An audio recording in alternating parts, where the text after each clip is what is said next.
Never shall innocent blood be shed, yet the blood of the wicked shall flow like a river.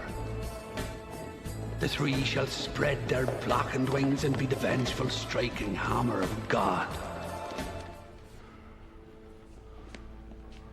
You people have been chosen to reveal our existence to the world. You will witness what happens here today, and you will tell of it later. All eyes to the front.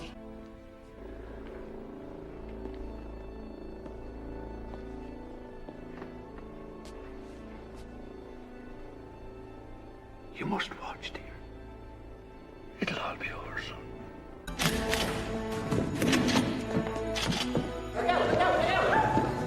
Now you will receive us!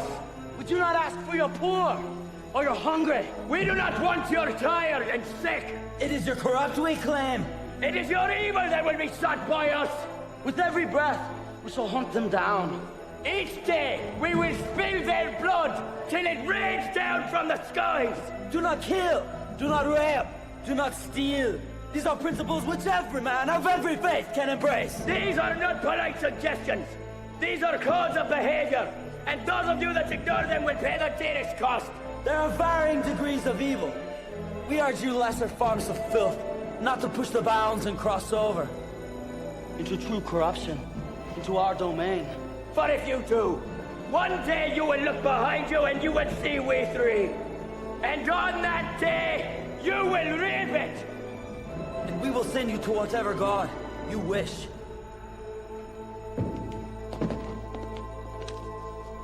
And shepherds we shall be, for thee, my Lord, for thee. Power hath descended forth from thy hand. May swiftly carry out thy command. So we shall flow ever forth to thee, and teeming with souls shall it ever be. In nomine Patri. Et Filii, Spiritus Sancti.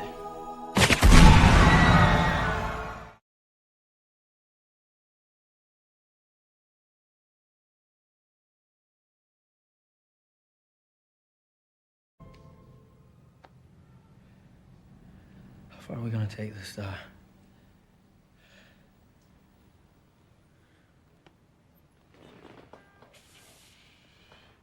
The question is not how far.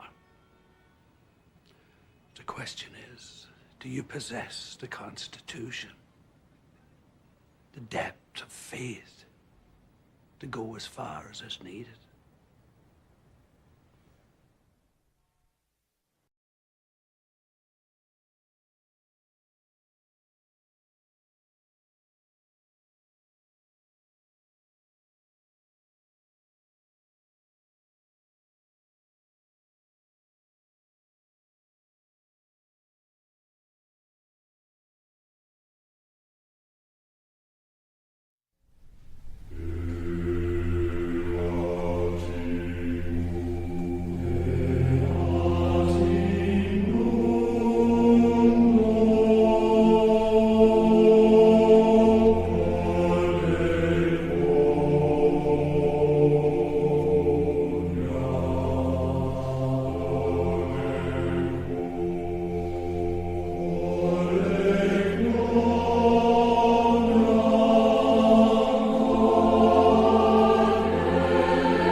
Good evening, guys. Hello. Good evening. Welcome to another controversial episode, but not really. You'll notice a lot of the same themes we've been talking about on other episodes again, replayed here as we review the debate between Andrew Wilson and Coach Greg Adams that occurred, I think, Monday night. That'd be the November the 3rd, 2025 for historical purposes. It was fun. The three of us watched it live. And we were just busy texting back and forth the whole time. Yeah. Let's be honest. It was kind of a shit show. But shit shows make for great analysis, don't they, guys? They do. Yeah. And who better to comment on this than the three of us? Because the three of us are firmly, absolutely red pill. And we're also Christians. We are Christians in the red pill. We have a unique perspective, and we don't back down from red pill truth or Christian truth. Now, the tradcons, on the other hand, say, "Oh, we're Christian tradcons. We're not red pill. Those red pill guys are evil." No, they're not. You got the wrong definition of red pill.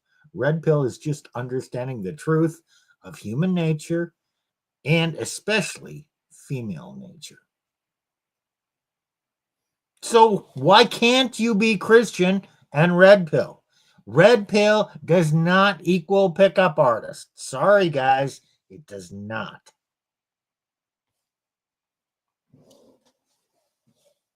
It can make for a good debate in contrast with the seemingly moral superiority, but at the expense of plain morality versus the truth. And I'm not saying that the Christians in these debates can't espouse any truth or anything like that, or necessarily each manosphere or red pill guy always gets it correct every time either. So No.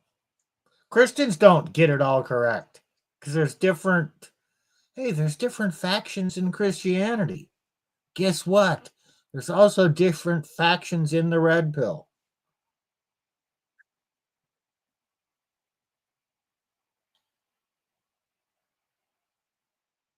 yep. Gonna load it up, I guess. I have one more thing to say before this starts. All right. Okay. Just a setup. Okay, the prompt on the stream that we're going to show is the title is marriage worth it? Now, the background before this started, Andrew or the Crucible was going to host they were going to stream it live as well. The prompt on that stream was marriage in the West is a good proposition for men. Now, because of logistics, that stream fell away and it took a little bit to get it started. And then it was brought up again. I'm not sure what the prompt or what the title was of that stream. Andrew takes down his streams right after they're done. And then you have to be a paid subscriber to see the streams after the fact. But the original prompt, which Andrew thought it was, marriage in the West is a good proposition for men. Okay, well, I'm going to say, no, it's not. And the prompt as it went forward was, is marriage worth it?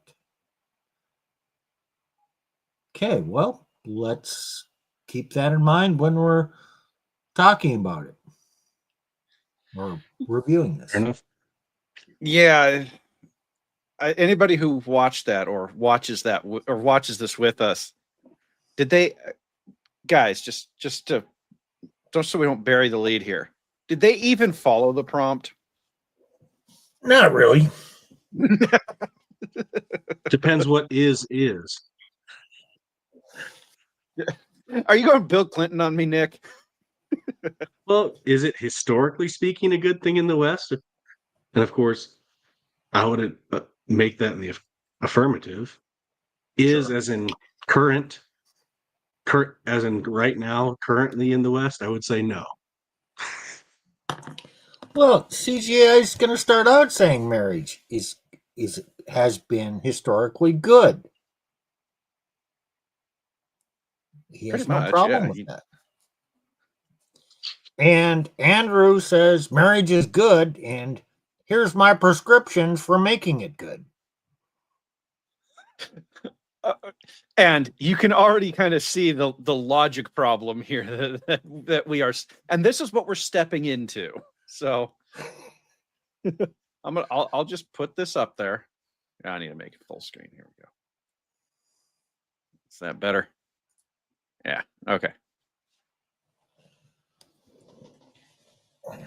Okay, guys, finally getting started. Thanks for being patient. I know there was Can you hear that? Yeah. Yep. Okay. some delays. We got Andrew here versus Coach Greg Adams, aka the Free Agent Lifestyle.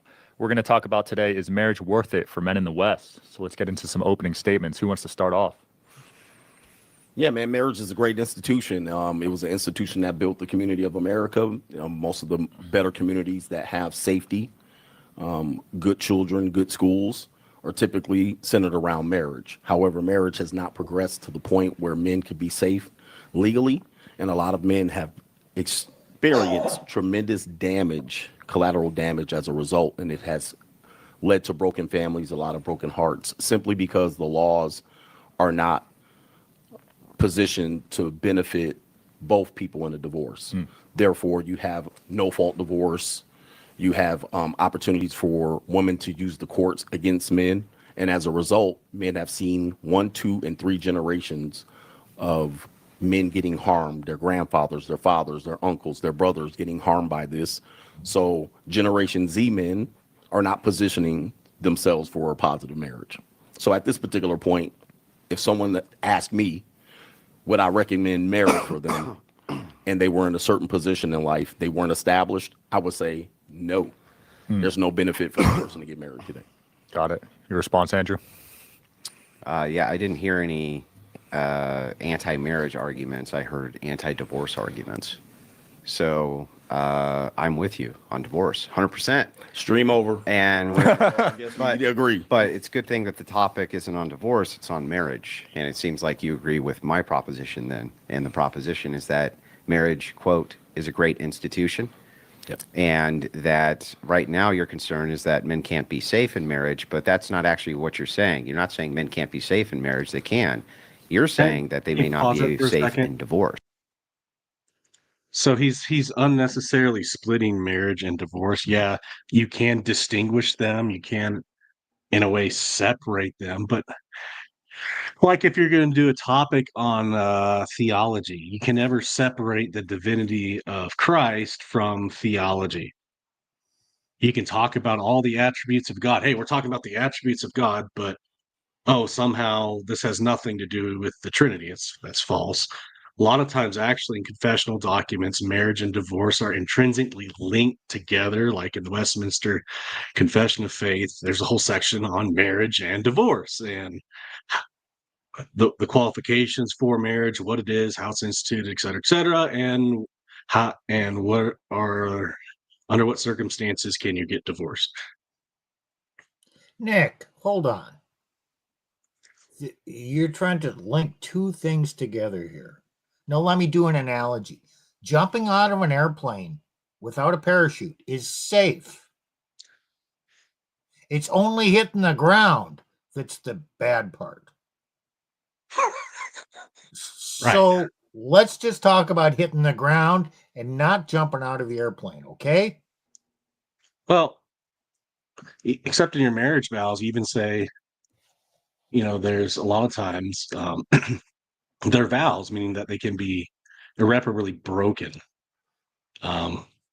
It's actually contractual in nature, and therefore implies there's grounds for divorce from marriage, even in getting into marriage to begin with. See, Yeah, I guess that's implied, like what right? you're saying, jumping out, yeah, jumping out of airplane. Yeah, it's safe until you hit the ground. Well, I just want to point out that Andrew said something here that I think is demonstrably false. And that is this idea that you can make marriage safe. Now, we're going to get into this more as the stream goes on because they get into it. But he says safe. He uses that word. It's a, yes, we know it's a female coded word. But later on in the stream, he's going to start talking about mitigations. So is it safe or is it not? Right. You're already implying that there's an exit. There's a disaster area for many, and you're trying to mitigate the disaster Pretty much, yeah. Well, or possibility of a disaster. divorce happens. Oh, Steve, we're past 10 minutes in. You can say it. Shit That's all I happens. wanted to say. I'll also say this is classic language lawyering. I think somebody in our group chat mentioned that. Yeah, that was me. Okay. Yeah. There's a whole thing here that we can get into about how Andrew debates. We've actually covered this in general in our video on how to spot high IQ people. We briefly covered it. Andrew does something here relatively early on in the debate that kind of made me just smack my forehead and go, "Really, dude?" So, anyway. So I have a counter proposition for you. My counter proposition is, what if it's the case that you can use religious marriage institutions without the state? And then we add the ecclesiastical structure of the marriage. That's what always kept them together anyway, before the state was ever involved. So what if instead we use the ecclesiastical church, the structure of the old churches, that would be Catholicism and Orthodoxy, where you see the lowest divorce rates, because the community puts pressure on the women. Steve, can Yeah. you get a mere ecclesiastical marriage in America with the Roman Catholic Church? No. Well, I'm 99% certain. The Catholics rolled over on that 120 years ago. They agreed to make their marriages under the state. So, in practice, a Catholic priest requires you to have a marriage certificate or a marriage license to marry you. And remember, Catholics are very sticklers for following the rules of things. If that's the protocol, if that's how it's done, that's how it's done. They're not independent. A Catholic priest probably does not have the authority under his bishop to marry you outside of the state, because the Catholic Church is a large institution and they're going to abide. Here's the other thing. Is marriage good? Well, if marriage is good, why do you need to do a proposition of what if, and then say, what if we did this, or what if under these circumstances? It either is good now or it's not good now. If it's not good now, then how can we make it good now or in the future? So there's kind of a quick shift into the way it should be instead of the way it is. That's disingenuous. Remember what I said, Steve, about how Andrew's going to do a facepalm moment? Yeah, there, he just did it. It's not the only one he's going to do in the course of this, but Andrew here just did, he did a rhetorical device. He moved the goalpost, okay? He will fully admit that marriage today is not good for men. He'll admit that if you corner him on it. And so then, like, the problem is that the prompt is a simple yes no question here. Okay, there really isn't much to debate because the data is clear as the crystal sky on a sunny day, right? You know, like, it's not good for men. Okay, and so really this whole debate devolves into a debate over what would be good for men instead. But in order to fight this debate, Andrew had to set himself at a disadvantage because he's always fighting from the position of, yeah, it's not good now, but here's my opinion on how we could make it good. That's Andrew's standpoint. CGA is always saying he's staying in the reality, in the now. Andrew is operating in the future and in the hypothetical. I wouldn't even say future. I would say hypothetical because there is absolutely no guarantee that the future that he's looking for is going to come to pass. And in part because, Steve, of what you were saying about the Catholic Church. And I can tell you right now, I do not know of any Protestant pastors who are willing to do ecclesiastical marriages without a marriage license from the state. Now, maybe there are. I think there might actually be legal consequences. I'm not sure. Couldn't tell you definitively, but there might definitely are legal consequences. I don't know what they are. I doubt that they would ever be enforced. But if you marry somebody, first of all, who has the authority to marry? To preside over a marriage? Isn't there some licensing there too? Yeah, it's by the power. There's even that phrase that they have to say, by the power vested by the in me, power vested in me by the state of blah blah blah. Right. Yeah. So you can. I mean, I could go get licensed or permitted with the authority under the state to marry people. I don't have it now. So right now, can I preside over a marriage? No. Well, the state would say no. So it wouldn't be a valid marriage. So the state does, it's like a justice of the peace has some authority. Don't you need some authority to preside over a marriage? So you want somebody with the authority. Well, it either comes from God, comes from a church, it comes from the state, or it comes from their own imagination. Well, Billy Bob's church down by the river, Billy Bob might marry you. Right. He might They used to do that in America. Ecclesiastical authority, but he might do it. We did used to do that. We did used to do that because there's no state recognition of some of these churches out in the territories. It just were a lot of these, like your country Baptist church. And Joe and Sally wanted to get married, and families got together and they had a marriage ceremony, usually presided by Pastor Joe or whatever. Yeah, we haven't allowed that or recognized that in over 100 years, and the state had their reasons for doing it. Not the point of the thing. Here's the other thing. I do not know of an Orthodox church, particularly Greek Orthodox, which is Andrew's strain of orthodoxy, that will marry you without a marriage license. So what he is asserting here is not something that a man can get today.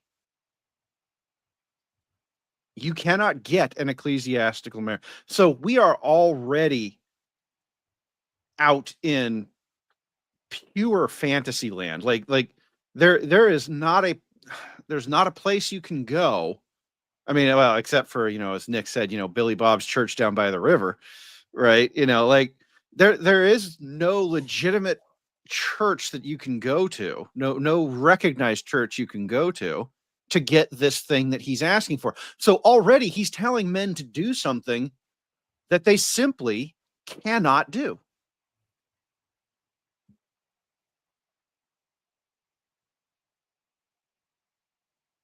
And if you know these pastors, I don't know if they want their names going around that might possibly do this, off the record. I don't know if they want to be on the record doing this either. So, Well, they can get in trouble with the state for doing it. Like this is one where they can actually get in trouble. So no, I would not spread their names of the guys who would actually do it. Okay. But therein creates another problem for men. How do you find out who those guys are? And this doesn't get into the downstream legal problems. We will get into that as they do in the stream. And here's the funny part. To find one of those guys, he would have to be willing to do it because he understands that you really can't trust women not to divorce. So that's the reason you're going to do this. But at the same time, you have to trust the woman you're marrying not to turn you into the state for marrying under performing a marriage ceremony that's essentially illegal. You're going to trust her? You probably can trust a guy. The answer to that question is, oh, hell no. I ain't trusted her with that. the only way I can see you might get around this is you go out of the country and then you don't report it. But okay, I can tell you exactly how that'll work. If you're going to go out of the country and do it out of the country and not report it, guess what? You better just stay out of the country. Like I kind of looked into that a little bit. Countries, I don't know, 100 years ago, a while ago, they just started recognizing the marriages performed in other countries. That is correct. So our courts do recognize marriages performed in other countries. That is correct. So now you don't have the paperwork. Big fucking deal. They're going to ask, that's a federal way to common law. Did you have a marriage ceremony? Okay, Yep. guys, you're not going to lie to the court. You're not going to say no because that's perjury. Don't. And if they're asking, here's the other thing. If they're asking, they already have the evidence. Lawyers don't ask questions. And she is going to say, yes, we had the ceremony. It was in Costa Rica. Okay. Okay. Absent any evidence to prove it wasn't a marriage, they're going to assume it was. Oh, and well, actually, we're going to get into this more later because it's like there's no escape. There isn't, and that's where the actual truth of the matter is there is no escape. So anyway, we'll keep going. This just gets worse from here. This was a shit show, but we'll keep going. To act right. That's what they do. Right now, the state applies no pressure on women to act right, right? You can just go and file whatever you want, get a divorce, and go be banging the neighbor by the next night. We totally agree on that. True. But to say that we should abandon marriage is silly. It seems like you're completely pro-marriage. You're just anti-divorce. So why wouldn't you just throw your weight behind institutions where the divorce rate is the least and you have an ecclesiastical structure which can be appealed to assist with that? That's what makes no sense to me. My response to that is if we're fifths, we'd be all drunk. All right. So that's a scenario that just isn't present. Can you explain the analogy for me? Well, if we use if, it's not a matter of if, it's a matter of when. If we say if we have a situation where this is present, then this would work. Well, that makes sense. If we had that, we do have it right now. Well, it doesn't necessarily work because, and I'm going to tell you why. We actually just explained that why it will not work right now. So, and Andrew is making a false claim here, and CGA is going to call him out here. I think he does a pretty good job of it, but no, sorry, Andrew, it does not work right now. Period. End of legal discussion. Go try it. In fact, what do you want to bet? Because Andrew's married. What do you want to bet? He has a marriage license. Virtually guarantee he's got one. Yeah. Because he didn't go to Billy Bob's down by the river.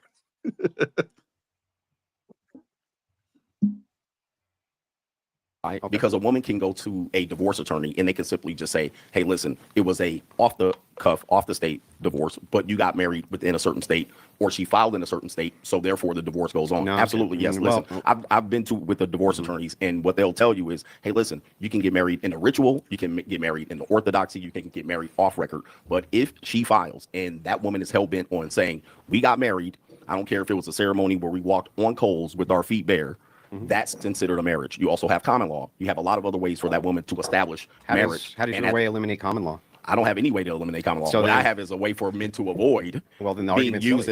No, the argument's not silly. So here's what you have. You have a if proposition, which doesn't exist for most men. Most men aren't religious. Most men aren't looking to be under a religious orthodoxy. So it doesn't apply. So you're taking a moral standard or a religious standard to apply to people who aren't under that veil. So let's start with a couple of things you said, which are fundamentally untrue. Most men are religious, in fact, including in this country. Most of them, not some of them. But they're not religious. Hang on. I didn't interrupt. I understand, but let me just take that point. Most aren't under your religion. Okay. We can agree with that. So here's the thing, though. But Catholicism and Orthodoxy is growing rapidly. And if it's the case that the ecclesiastical structure is already there, which it is, right? If you're going to cohabitate with a woman, the thing that you're offering right now is common law marriage anyway, if there's cohabitation at all. You're not protecting anybody from that. At least under my model, it gives an ecclesiastical structure that's designed to prevent divorce by applying community pressure. That was the way it was always done. Apply the application of community pressure within the confines of the woman's social circle. Right now, do you agree with me, for instance, that many divorces happen because women like to yap? So you get a freshly divorced woman, and she's free. You go, girl. Girl power. And she starts talking to her little friends, and she starts telling them how liberating it is and how great it is and this and that. And this is why when women have divorced friends, their likelihood of divorce. This is true. I mean, a lot of stuff he's saying is true. Again, he's playing on the ifs, and he thinks religion's going to protect it. And actually, I don't think Coach Greg Adams even argues for common law. I think he just said he's not religious, so he admits that. He argues, stuff that we wouldn't argue here. I think just. But he also says the option of just not engaging in common law, anything that would get you common lawed or potential for being ruined through divorce. In Andrew's mind, there are three kinds of marriage: civil marriage, common law marriage, and ecclesiastical marriage. And you avoid civil marriage, and you need to avoid common law marriage. So you choose ecclesiastical marriage, and you can live with her as married, but magically it's not common law. And magically you don't fall under the civil authority. And magically, that's not reality. In this Catholic or Orthodox church, you're going to have peer pressure on the women. Social pressure on the women that they're not going to divorce, and they never get together and yap behind the scenes to encourage each other to do shit like divorce. Right, Nick? Well, and you know what? No. The Orthodox Presbyterian Church, they're pretty staunch, and they have the church courts and all the rules in place. And in a lot of ways, they are more sticklers for enforcement than the Catholics are. Well, what happens, Nick? Bullshit. Oh, they have all these things that they're supposed to do, but rarely do they actually try to enforce their views on marriage and divorce. Like with me, they just said, "Oh, you're wrong for filing." I'm like, well, "What the hell else am I supposed to do?" She left. I couldn't talk. Hey, I was accused of a bunch of bull crap. She's sleeping around. What do you want me to do? Second divorce. Oh, but I'm a bad man. Oh, and by the way, they make up more crap because they're in a religious. They're in a church now, so they make up more reasons to make you look bad that are bull crap, if not extremely exaggerated. And then they'll take that even to the courts and really screw you over. More, I would say more so likely than the non-religious marriages. Okay, so I'll tell you some personal details here. In my second divorce, my ex accused me well, not directly to me, but she filed it and went to a priest to talk about this. She said that I talked to her daughter about grape 9 years previously. But then over the course of the marriage, nothing happened. So anyway, once I found out this, I wrote a letter to the bishop in this diocese, which is a conservative diocese, and said, hey, here's what's going on. Can you do an investigation? Investigate me. I need some help here. So he forwards it to the priest of the parish that I belong to. And so I meet with the parish priest and we talk. And, I gave him some information. And guess what? Nothing happened. So much for church authority and church caring about marriages. And hey, I live in Fargo, North Dakota. Fargo, North Dakota is one of the more conservative, faithful, traditional, orthodox, however you want to say that. We're not a progressive diocese, because some dioceses are so damn progressive. Hey, you wouldn't expect to get anything.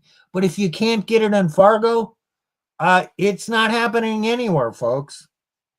Steve, you just don't understand. Your diocese, they're just not conservative enough. Yeah. You Where am I just don't going to go? understand. You don't understand. They're not churching hard enough. They're not praying hard enough. My diocese doesn't Jesus hard enough. And also, Steve, that's an anecdote. I'm sure if you were a better person that they would have done more for you. If you prayed harder in church, they would have done. I'm sure of it. Oh, And yes. look, We'll get into this later. Statistics are one thing. hey, And I don't have and you might statistics, get but you might fall actually back find a rare church that tries to uphold this. You might find the unicorn, right? Most people don't. Hey, but if she really wants to leave you, she can just say they're hyper patriarchal or some crap, and that they're these evil abusers, blah blah blah, and she'll leave you anyways. No, they actually but use the term Nick, cult. They use the term cult. if you find that unicorn woman, you don't even have to worry about any of this stuff. Yeah. Oh, we'll get into that later.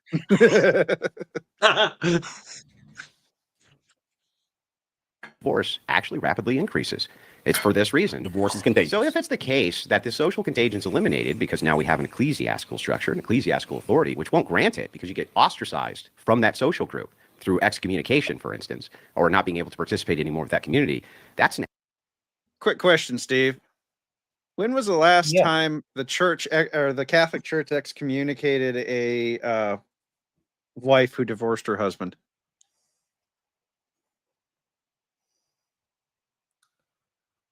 I don't know if it's ever happened. Oh, so this vaunted ecclesiastical structure just what doesn't exist? First of all, is divorce a sin?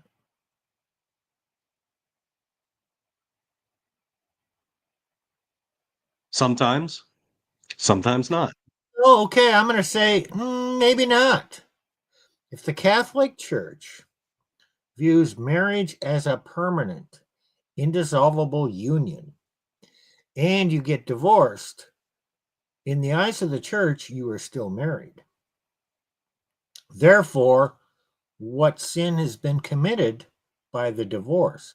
Now, you're not free to marry until they do the annulment, but you can't get the annulment until you get the divorce. But being divorced does not mean you've technically committed any sin, so therefore you can still go to confession and be absolved of your sins and receive communion. So Okay, now I'm not sure what I just told you is correct, but I'm telling you this is what happens in practice. I just thought that it might be useful to clarify this, because this gets to the point of, and look, if somebody wants to make the argument that Andrew's arguing for a hypothetical future, it's like, okay, but then you're not actually working the prompt. You're working on something else. And if Catholic women do not submit to the authority of their husband, what makes you think they're going to submit to the authority of the church? Oh, wait a minute. I got an example that will prove my point. Do you know the Catholic stance on birth control? Yeah, Yes, none of it. Yeah, none. Yeah. Not allowed. Birth control is an actual mortal sin. You cannot do that. What are the statistics on Catholic women using birth control? Aren't they just the same as normal secular women using? You know what? Maybe normal women use it like 95% of the time. Catholic women only use it 90% of the time. So, okay. This is I Steve's made up statistics. Okay. right, it is. I don't know it offhand, but I'm saying it's prevalent. There are none, by the way. There are none. There are none, no. So we wouldn't know. But in general, Catholic women do not care or follow the authority of the church in anything.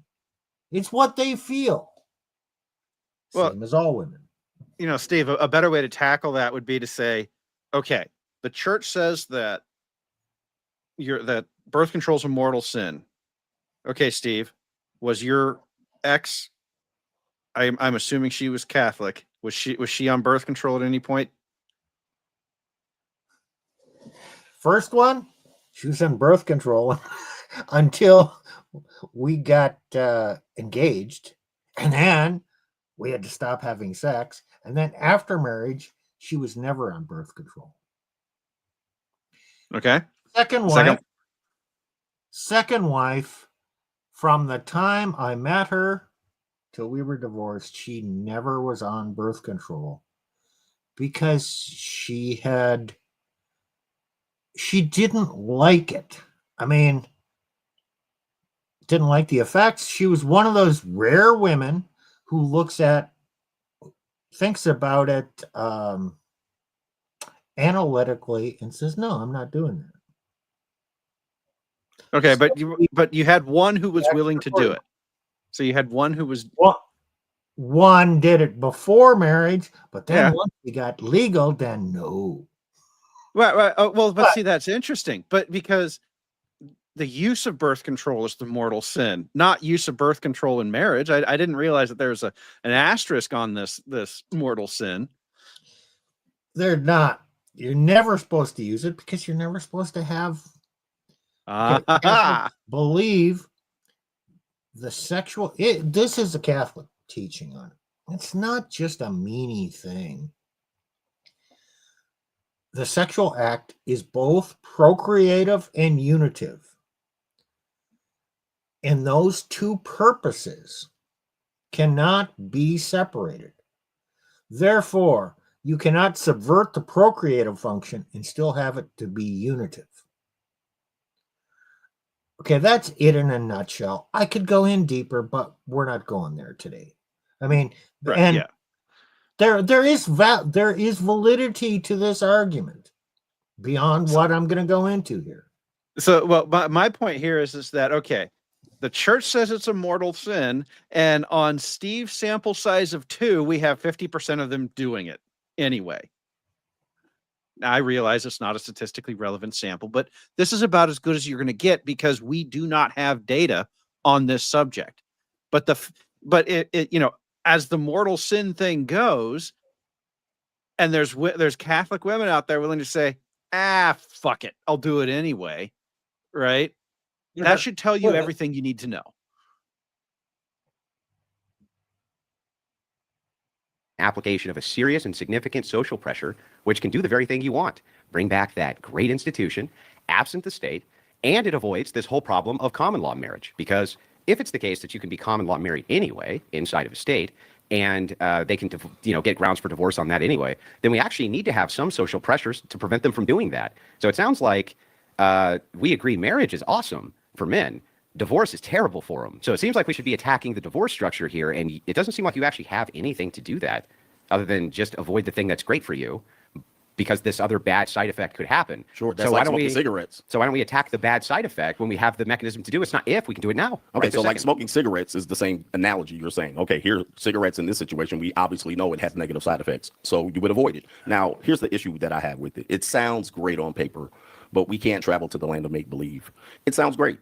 The majority of people probably wouldn't do it. And if you ask a guy, which this is an important part, they're not even prepared to even talk about that. They don't even know what divorce laws are. So you're asking them to travel to the land of make-believe. I didn't know. Guys are waking up though, but most didn't know, and I didn't know until I took it up the rear end. When do you think most guys learn about divorce law? When do you think that is? When they're going through it. When they're going through it. When they get this bundle of papers. Yep. That they have to sign for.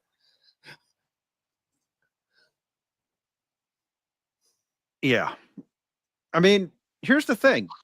Gentlemen, do you think anybody who goes into a marriage goes in thinking that they're going to get divorced? Men. Just talking to the men here. I know that there's women who do, because that's their plan, but I'm just talking, men. Do you think there's men who genuinely go into their marriage thinking, oh yeah, I'm going to get divorced? Men don't. And the vast, vast majority of women don't. Yeah. There are a handful of women, but they're very rare. Most women don't. Most women go into marriage believing that it's going to be forever. For now.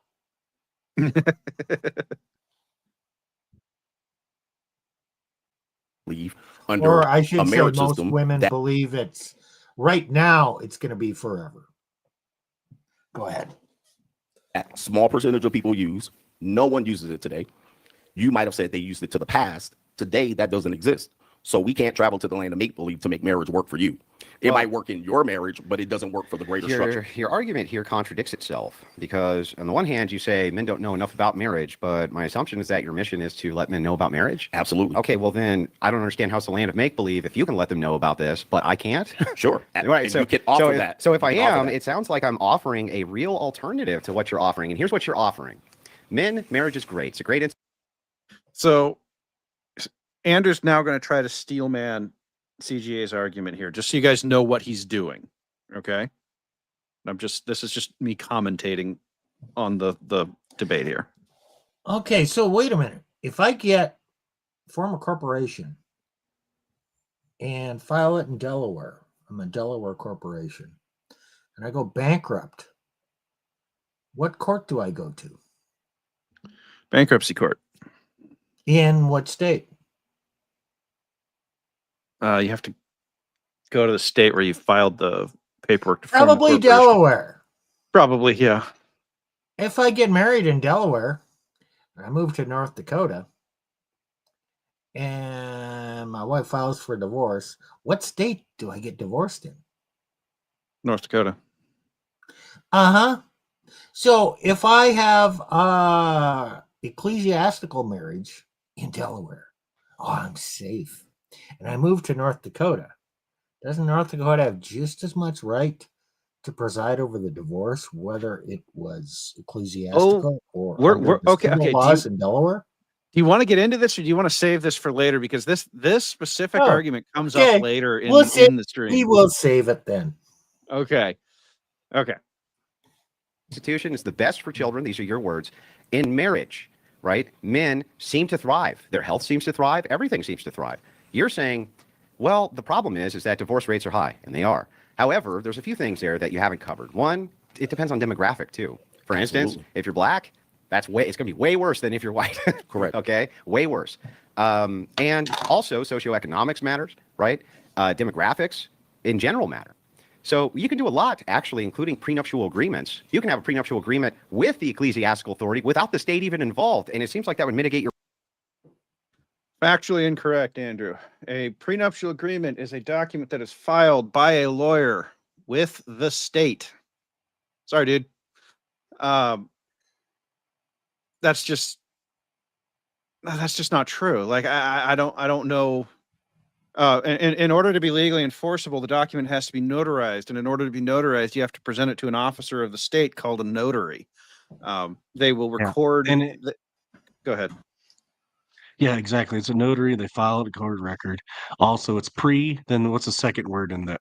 Nuptial. What's nuptial? Marriage. You're involving the state in a marriage agreement. Right. So you have intent there. You're saying, So no, I'm actually getting married. Right. Yeah. You've literally told the state that you're getting married. And here's the thing. That now means that the lawyer in the divorce process, and I'm going to call it that, in the ecclesiastical divorce process, the lawyer can say, hey, you filed a prenuptial agreement with the state.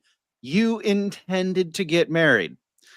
Now, from the legal standpoint, whether or not you have the document doesn't matter. Okay? It doesn't matter. Just like what Steve was saying earlier about going to another country and getting married. Okay, the United States recognizes marriages solemnized in other countries.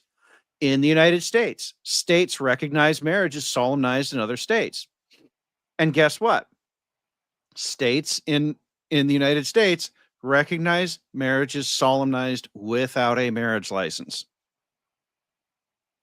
Now, I actually did a bunch of research on this after this. And we can go more into that or we can wait, but up to you guys.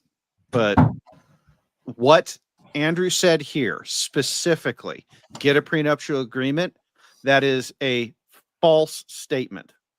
Okay? Do not Hey, do that. if I do a handshake agreement with you, we don't file any papers, and then we act according to that handshake agreement and each of us show some demonstration, and then I breach that agreement. Can you take me to court even though there wasn't any actual physical contract filed? Yes, sir.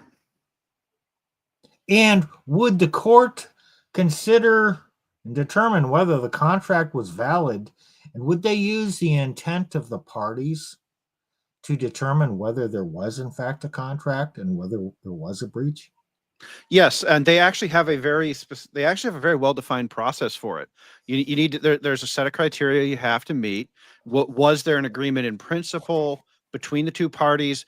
Was there a mutually beneficial? What it really comes down to is, was there a mutually beneficial exchange of value?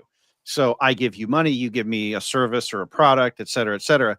Whether or not that was solemnized in a document doesn't matter to the court.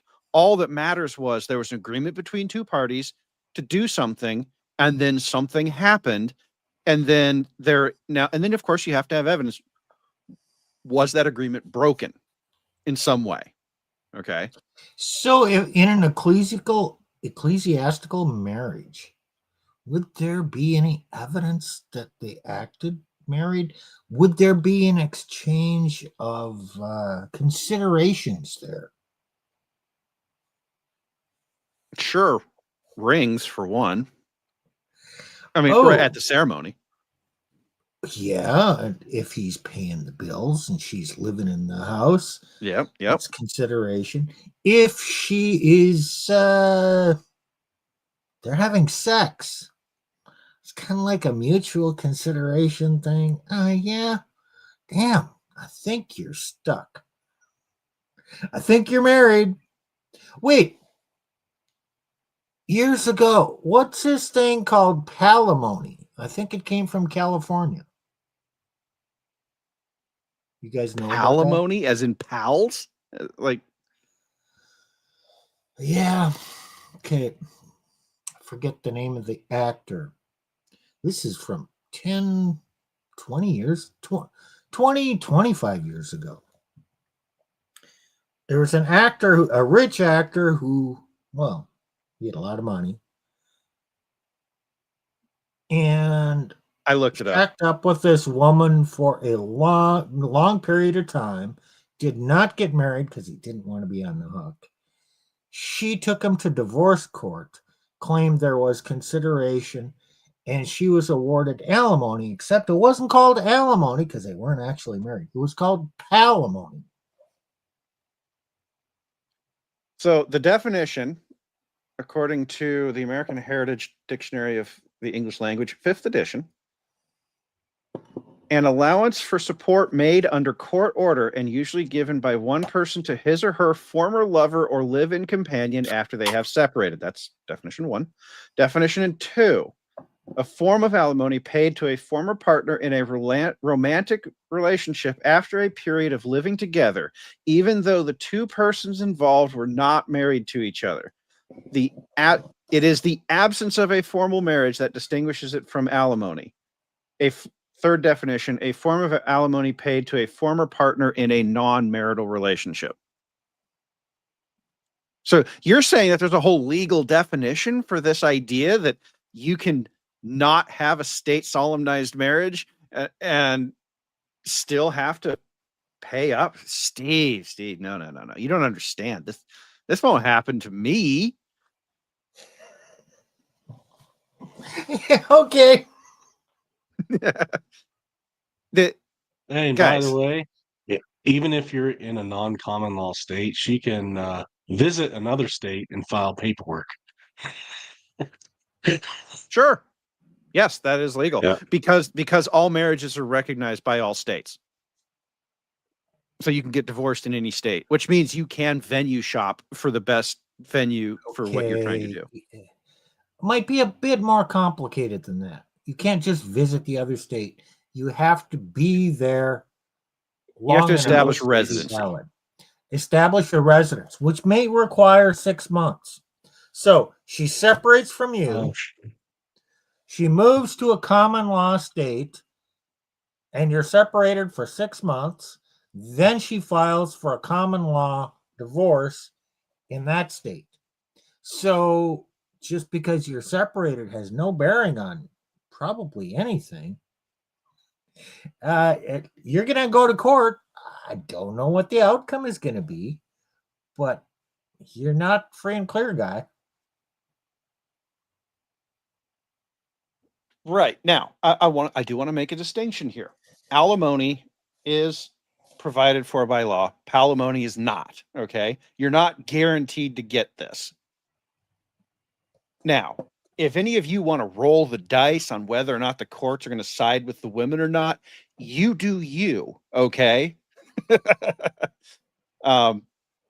Personally, I wouldn't take those odds.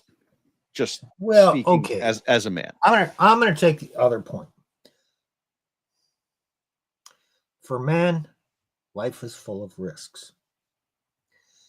You do want a woman. You're probably likely to want a woman for a long term. You may get married. There is no way to mitigate all risks. So, yeah, okay, you can try some of these things. Yes, you absolutely should mitigate risks. That's not eliminating risk. So walk in with your eyes open, what the risks are, and mitigate the risks to do what you want to do to the extent you can. Okay, you're way better off than most guys. There's still no guarantees here. Most guys walk in dumb and completely uninformed. They walk into these things blind. Whatever you do is better than nothing. I'm not saying don't be with a woman. I'm not saying that. Just know the risks. Well, okay. So, okay, here we go. Here's what I would say. Are there men out there who could theoretically devise a legal structure to positively prevent this? Yes, but that is only a theory, because here's what actually happens. Think about guys like Tom Brady, or who's the famous footballer who put all his stuff in his mom's name. Can't remember his name. He was a European case. Okay. The state, there is, in corporate law, there's this concept of called piercing the veil, right? So if you have some sort of corporation or LLC, if your state has those, okay, and you have one, but you have commingled assets between your personal and your corporate entities, the judge can just unilaterally decide, well, yes, you are by law guaranteed the rights of, corporate protection, but because you mingled the assets, we are going to pierce the corporate veil and open you up to personal liability anyway. So what ends up happening in practice is that even if you have a team of lawyers on standby, and a guy like Tom Brady has a team of some of the world's best lawyers on his phone, Gisele Bündchen still runs you over and takes half your shit. Okay, now it took her a team of lawyers too to do it. So it takes a shit ton of money. All you can do is extend the length of time and money that you spend to get to the same place. Okay. And the vast majority of us don't have Tom Brady, Gisele Bündchen level money. And the vast majority of us do not have the ability to create these structures on our own. We simply lack the time, resources, and frankly, in many cases, intelligence to do so. So in keeping with what I was talking about last week, the simple solution, the easy one, the one that you just tell men, okay, don't get married. Just don't live with women, period. And you say, oh, well, this nuance over here. Yeah, great, fine. If that guy can do it and handle it, and he can understand and accept the risks, fine. But the default position is for the men you meet when you first meet them and you're talking about it is do not get married. Why? Because do not get married is the only positive solution. The way that the legal system works and the way the laws are designed around divorce, the only winning move is to not play. And yes, I'm intentionally quoting war games here because divorce might as well be relationship nuclear weapons. So the only winning move is to not play.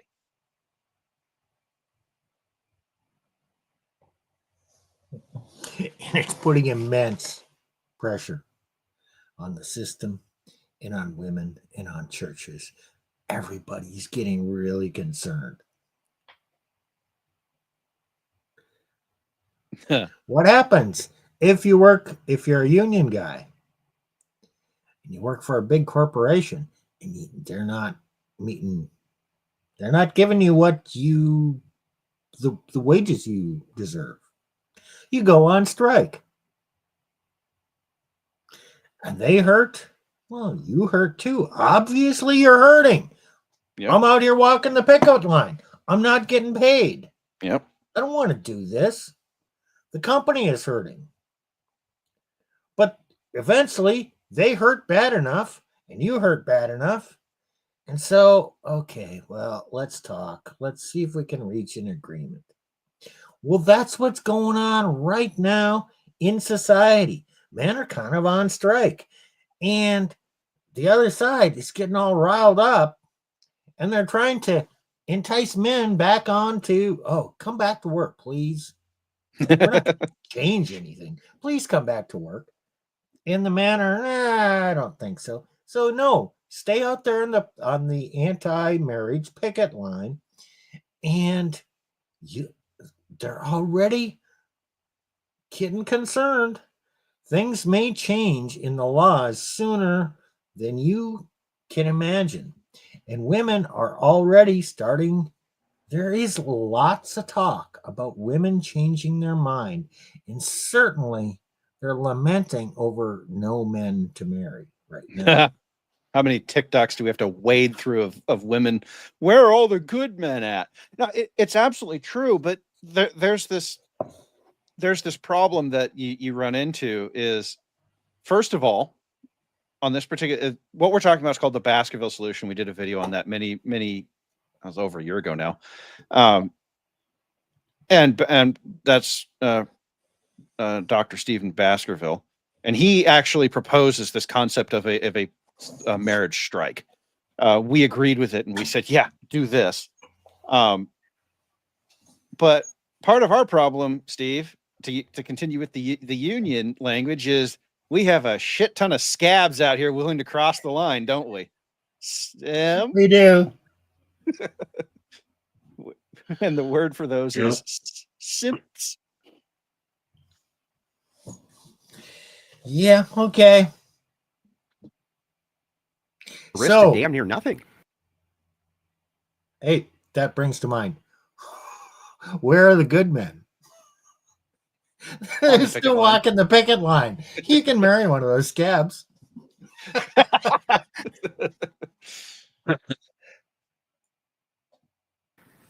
You said if about 50 times. So did today. you. Now, here's what I'm telling you. I'm telling you when, all right? We're already in this system. You're going outside of the system to create a scenario for me to argue What against. system are you going outside of? We're talking about marriage is typically done with the state. Almost everyone does it this way. Typically so now is you're not- here's hold on is for a second. not Hold on for a must. second. You've Typically moved the doesn't mean goalposts. anything. You've moved the goalposts to a scenario of if. Yep. And you're arguing from the if. I actually want to applaud CGA for calling out the goalpost move here, because that is what it is. And I just want to call back to, as we said earlier, there's no typically or most. The number of ecclesiastical marriages in the United States, I mean, probably in the deep forests of West Virginia, you might find one or two, and maybe down in the bayou, but I doubt you'll find enough to make a statistical sample out of it. You're also going to find a couple of them in northern Montana. Yeah, probably. All right. Hold on for a second. You're arguing from the if perspective. It is perspective. No, listen. It is. Give me a chance to listen. All right, Give I'll me a give you a chance. chance. Go ahead. You're arguing from a very small percentage point. Now you're saying demographics, and we can talk about that, but you're still trying to get me to argue in your cloud of if. That's the land of make-believe. Most people, by far, are married to the state. Not only that, your land of make-believe still exists. The prenup with the ecclesiastics, you can write whatever you want in that prenup. It only matters in the divorce. That's the reality. So I'm still dealing in reality. You're in the clouds. Hold on for a second. You're in the clouds. So let's take the demographics. Okay. In your scenario, it sounds like, which would be fair, your primary concern is with white people. No. It's with Hold on for a second. You said with black people, the demographics, the chance is higher. Yeah. So have you discovered the ecclesiastics approach to black people married within this? Yes. However, their demographics, economics, which all do affect marriage, has nothing to do in the land of the clouds or the make-believe with ecclesiastics. It's all going to boil down to in the law. And there's no church reverend that's going to go into your household to make sure there's social pressure on your wife. Do you know any? Sir. Yes. Okay. Yes. Do you know any? Nick, I have a question for you here. I have a question for you, Nick. Okay, you were a pastor. Yes. Did you ever go into any of your church members' houses and observe them doing the act to ensure that she was fulfilling her marital vows? No, and I was the rare one that actually talked about it from the pulpit that they need to be doing that. And guess what happened? Well, the women got upset. Oh yeah. So I actually said, one thing to the women in a sermon, and 5 things to the men, but everybody remembered the one thing that offended everyone because, oh, he just hates women, blah, blah, blah. Look, most guys are not going to call for help unless it's really bad. And when they do, oh, you just need to love her better, blah, blah, blah. You need to understand her better. Will she put out more? Probably not. If she does, it might improve for a week or two. Uh-uh. It stems from deeper problems. And look, these women are just feminist women that a lot of them might be run through. They can't pair bond. They have the feminist team woman nagging, in their ear, telling them, you could do better. How dare he expect you to fulfill your marital obligations? Yeah. Andrew Wilson, I'm going to say, look, man, chances are you won't find a pastor to talk about it. And you probably more so won't find one that'll actually hold women accountable. I also led a stream called Equality is Heresy. Most women have bought into this heresy that there's equality in marriage, in life, in everything. So they will not abide by the authority of their husband. They don't want to have sex. Hey, she's fully capable of saying that, and you can't make her because she's equal to you. In fact, she thinks she's spiritually superior or closer to God because she's more spiritual and emotional. And she equates spirituality with emotionalism. You're just that cold analytical. That's not godlike. And that's why men are walking away. You've lost them. And another reason men are walking away from marriage is like, hey, we get married, we can do this act. Nope. And they say, well, a lot of people never got divorced. And yeah, how many of them live in separate bedrooms? When was the last time they did anything? Is it once every 2 months, once a year? I mean, we're gonna talk about divorce statistics, but then there's that whole other statistic that it's not looking good for the men that are stuck in these marriages. Well, oh, okay. I mean, we can keep going with this. This particular part of the stream starts to go downhill. CGA kind of gets off on a tangent here, and Andrew Wilson kind of pounces on him for it, which is that's pretty much what he does. Yeah, it got ugly. And we can skip that if you want to.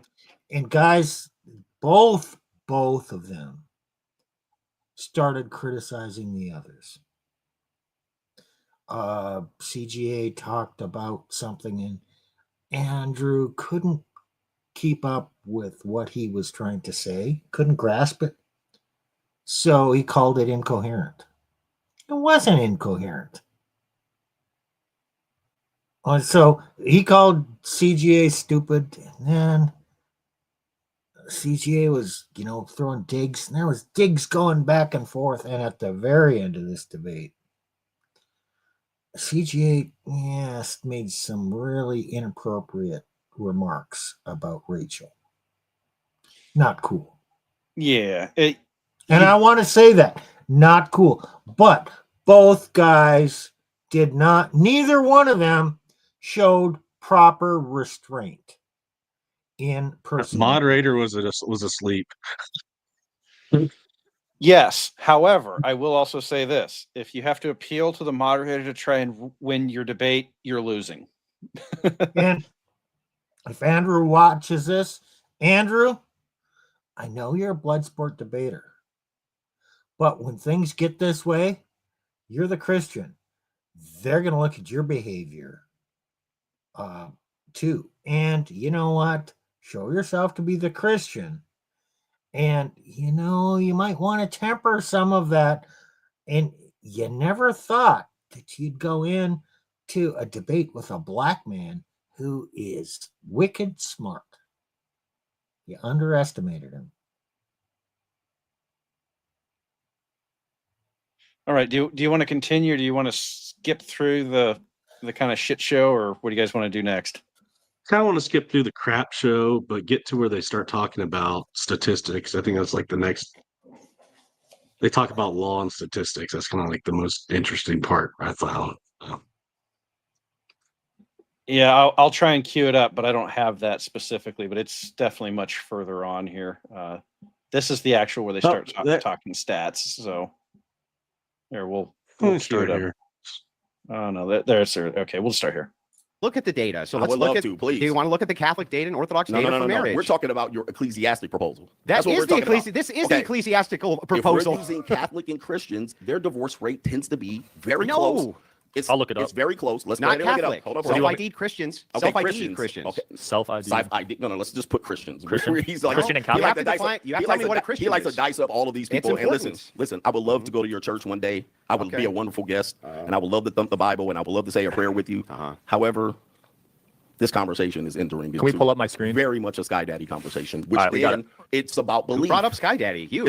You brought it up we about got the the divorce rates ecclesiastic pulled up right marriage. here. That's not. You brought that up. What is that? So that is a religious if argument. you're an which more atheist, you people should in be a able to relation- contend with that. A lot of people would not want to do that. You're telling me a small percentage Who of people are going to cares? do We're this. talking about mitigating the rates of divorce. It now, doesn't matter how many can do we it. move forward from this one? We agree to disagree. No, we Can don't agree to disagree. I Okay, so need you want to counter keep it here in your arguments. land of make I want believe. counter No, I'm arguments. not going to argue in your land of make believe. Yeah, because you can't. You have no counter because it's arguments. ridiculous. You don't have one counter argument. Here's a Well, the stats are up. We can listen to them go back and forth over Oh, who's man.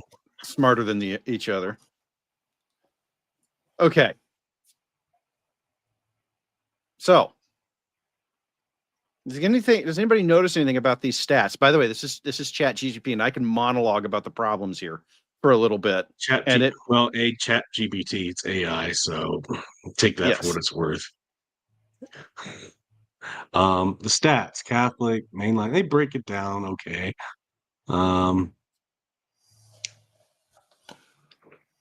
There are no those stats are- on Orthodox, by the way, that I'm aware of. Yeah, I haven't been able to find.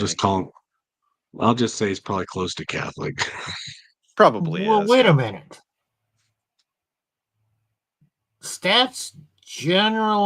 Statistics are statistics.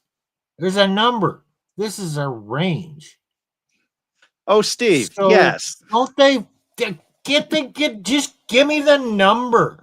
Are you guessing at the information here?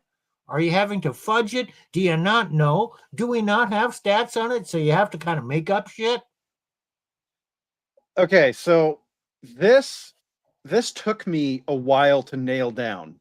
And I was annoyed. So what I found is that yeah, here we go. Okay. I'm actually gonna switch screens here, guys. I'm gonna have to do this. Okay.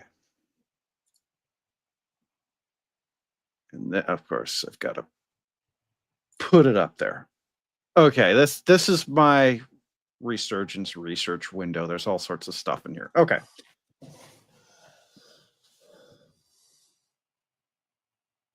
Now, if you guys remember, it said about You have to blow up the text. We can't read it. Okay. We'll make it bigger. Yeah, you're right. Okay.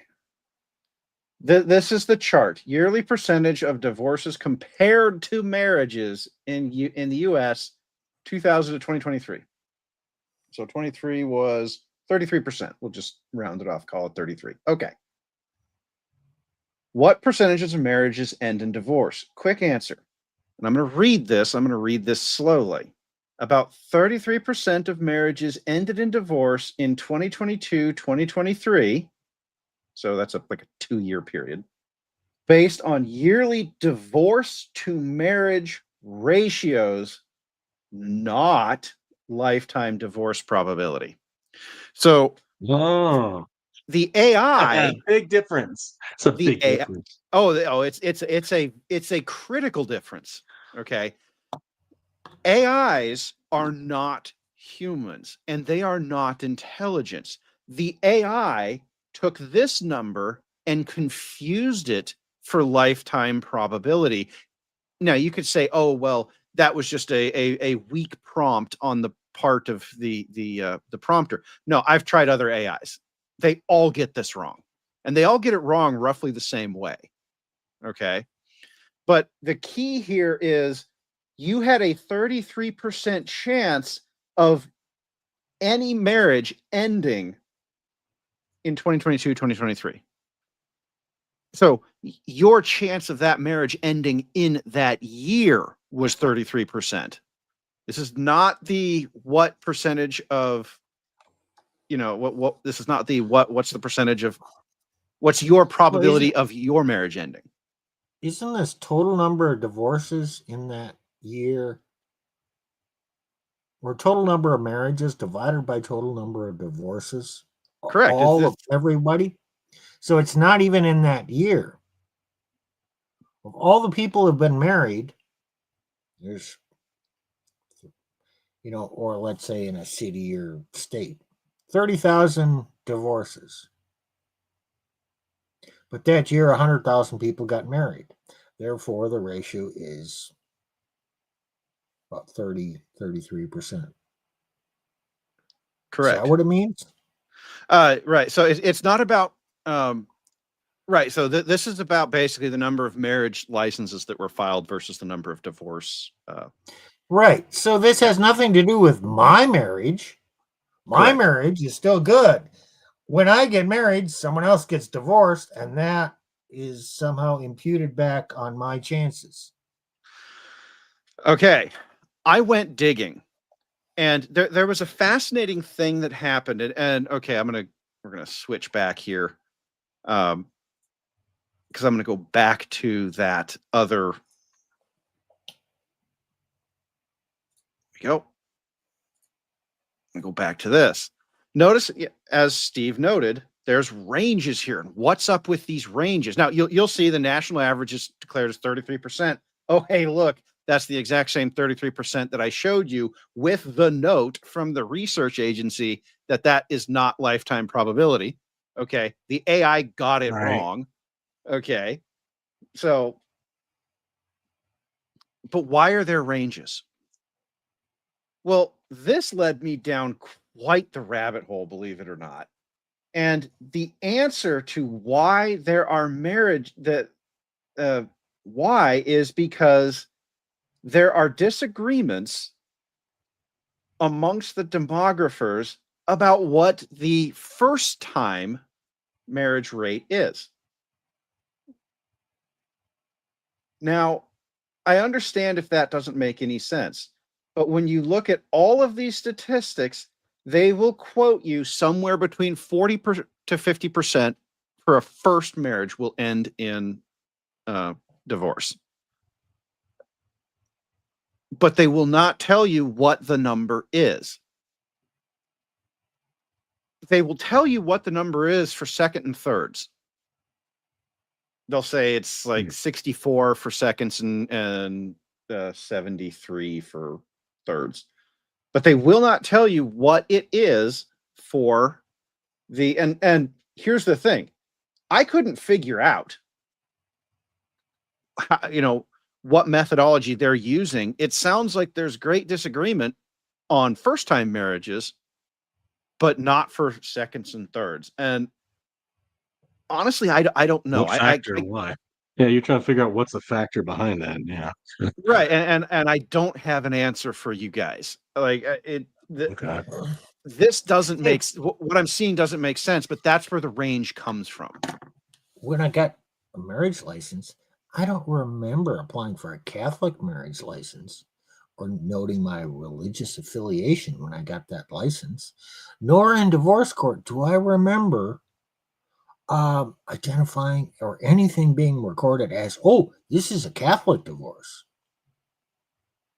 So you got marriage statistics, marriage numbers, and divorce numbers. And then religious affiliation. Oh, gee, how do you get religious affiliation percentages? Oh, you got to go to Pew. research. You actually go to the U.S. Census Bureau. They do collect that information. Okay, However, but that's a separate set of data. How do you mingle the two? well, okay, to figure out what the hell is going on. Here's what you do. Okay, this is what's called an imputed statistic. Okay, there is no, as Steve has correctly noted, there are no formal statistics on Protestant versus Catholic versus Orthodox versus non-religious. State does not track your religious affiliation at marriage or divorce. However, you can impute certain things on the basis of census data. So we know from census data, and remember, census has granular level data, and they do like they have your address and they ask, what's your religious affiliation? If you guys haven't done the census, okay. Most of you should have. We did one 5 years ago. But okay, so what they do is they impute on the basis of population, and there's some statistical adjustments you can do. You can do like a statistical, thing of saying, okay, well, X percentage of the population is this, and is this religion. So that's one way to do it. There are actual, the other way to do it is Rollo's favorite method to trash, which is self-reports. And this is where most of the actual data comes from.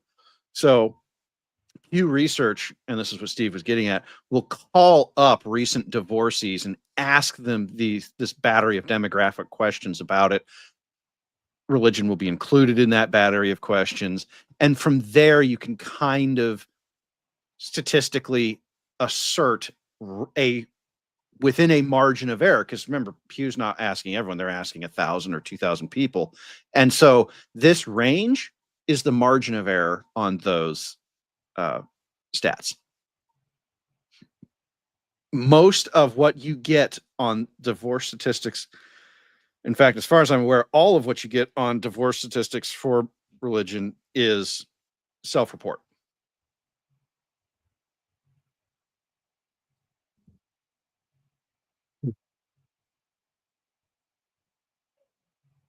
So this data you see here might be statistically reasonable. I mean, the national average is just flat wrong. That's just the AI just freaking out. Okay. Well, and also, there's another way to look at it. The AI could just look at all of these other statistics and say, oh, well, roughly the average is 33%. I don't know how the AI got to its number. It probably pulled it out of one of these studies that I was looking at. But what about does it include never been married? No. This is not that. That would be a ratio, and it's okay. These are married. So if you're married and you get a divorce, like it's okay. That kind of statistically takes care of itself, if you know what I mean. Now there are some confounding factors here. Why are there more marriages than divorces?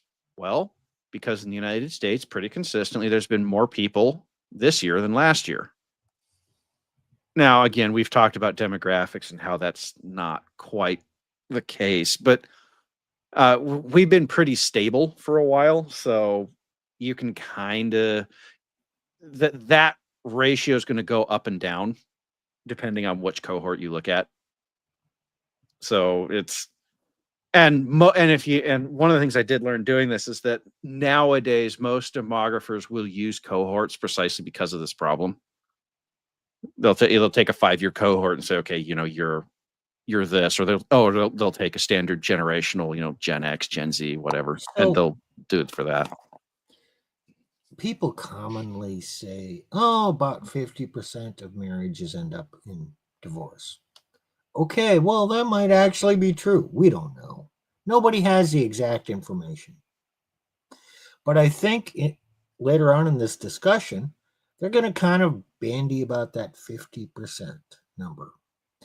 And then arrive at, and then say, only 20 to 25% of Catholics, because we don't have the number for Orthodox. So Andrew's arguing Catholic and Orthodox. Yeah. And then Andrew says, oh, it's significantly lower. Okay, well, let's take those numbers. Yeah, great. I'm going to get married with a 1 in 2 chance of divorce. Oh, I can improve my odds to 1 in 4 chance of being destroyed. Hell yeah, sign me up, because that's significantly better. My ass. Yeah, this is a little bit of lying with statistics, and this is actually how it's done.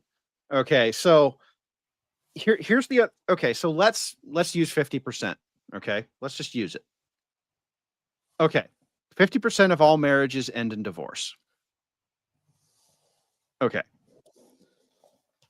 Yeah. But 25% of Catholic marriages end in divorce. What they're really saying is that Catholics end in divorce at 50% the rate. So Catholics get divorced at only half the rate of all marriages that are going to die. Catholics only do it half as often. Right? What Steve did, so that's the Andrew Wilson argument. Well, if you go to a Catholic church, you're half as likely to get divorced. And that sounds great. What Steve did was he flipped it around. Okay. Steve did it the correct way. Okay. Steve says, oh, well, you're going from a 1 in 2 to a 1 in 4. And most guys would go, yeah, that ain't enough difference to make a difference. Okay. Andrew's argument is, oh, but you're getting, you're twice as, you're half as likely or twice as more likely to have a successful relationship. That's great, but here's the problem. My risk of ruin if I do go through a divorce is 100%. Even a successful divorce, you're going to have financial difficulties afterwards. Okay? I would say actually, Steve and I actually have a suspicion from collecting stories of men that are in these strongly religious groups that and usually there's kids involved. You have to realize that. That means that your divorce is going to be probably astronomically more difficult than the other ones because you have kids, church ostracization, usually not against the woman, but against the man. That means that they have to think up a moral justification again to get rid of the man. And so he's going to be accused of all sorts of crap in the church, probably their groups of friends, and it also go before the state. And chances are he might not see his kids hardly ever. Maybe he might get lucky, get split custody situation, or if not worse. Yeah. People are going to say, oh, but you're both Christians. And she's still a practicing Christian. If she's Christian, she's going to be better and less, not as nasty as other women. Wrong. And I'll tell you why it's wrong. Because if she's a secular woman, the guilt of divorce is pretty much meaningless. And so she doesn't need to throw you under the bus, make you the bad guy to come out to keep her social standing. But if she's a religious woman, she absolutely needs a justification to make you the bad guy. Now, for Catholics, it might even be worse because they so strongly don't agree with divorce that the sexual things between husband and wife, they're not really going to pick sides there. So she can't really make those accusations. Yeah, he did this, that. Okay, well, yeah, bad, but they're not going to. She doesn't get that much sympathy, theoretically. But where she does get sympathy is he wanted to do this to the kids. So she's going to take it to the next level with and up those accusations. And let me tell you, once a woman makes those accusations with emotion, the man doesn't stand a chance. This innocent until proven guilty, nope. That does not apply in the church, doesn't apply in the courts, family courts. No, she makes an accusation. You're the bad man, and you should know by logic, it is impossible to prove you to be innocent. Proof of innocence is an impossible task. That's why our court system is based on proof of guilt.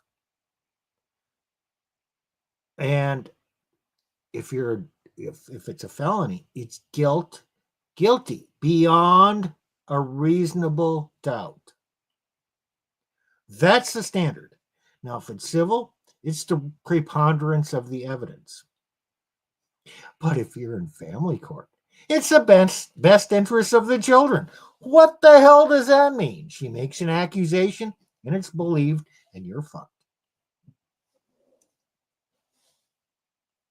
Pretty much. Which means that statistically, okay, Andrew is talking here about, well, our marriages, essentially he's saying our marriages are twice as likely to not get divorced. And we have no data on this aside from the data that Nick and Steve have collected in their conversations. So I want to make it clear, we're not making a statistical claim. But I have seen this in my church, and I know these guys have seen this too. Men in churches will stick with a horrible, to use Dr. David Edgington's term, a reviling wife, because they know that if they fight, if they try to exert their biblical authority, even, that she can drop this bomb on them. Okay. And so it is easier to, Andrew's saying, oh, well, we get this ecclesiastical business going. And it's like, yeah, no, Andrew, the ecclesiastical mission to keep marriage together is to keep men subservient to women. That's how they have squared that circle. That's how they've closed that loop. The church has already decided how it's going to keep marriages together. Okay. And, Nick will tell you story after story of, from his own experience of, this is exactly how they keep marriages together. Okay. Yes, there is an ecclesiastical structure that does keep marriages together. And it does so by explicitly rejecting a core tenet of the Bible. Oh, Plutarch, you're saying the church is not filled to the brim with patriarchal masculine men? No. But, so it's like, Andrew, in fact, we already have what you're asking for. Yeah, Nick, exactly. We already have what you're asking for here, Andrew. It just didn't work how you thought it would work out. Okay. And this is why it was fascinating to watch the comments on this as they were rolling through, because all of the men were like, yeah, Andrew, I'd love it if that were true, but I ain't getting married. Like, the men don't even know like exactly why or what it is that they're responding to. The men just know that ain't it. Okay. And so, it's just like, it's like shitting down somebody's back and telling them it's raining. I think that's actually what Nick said in our text chat at one point to one of the points that Andrew was trying to make. I think Andrew just took the propaganda talking point slogan from Obama's presidency run. Hope and change. That would be it.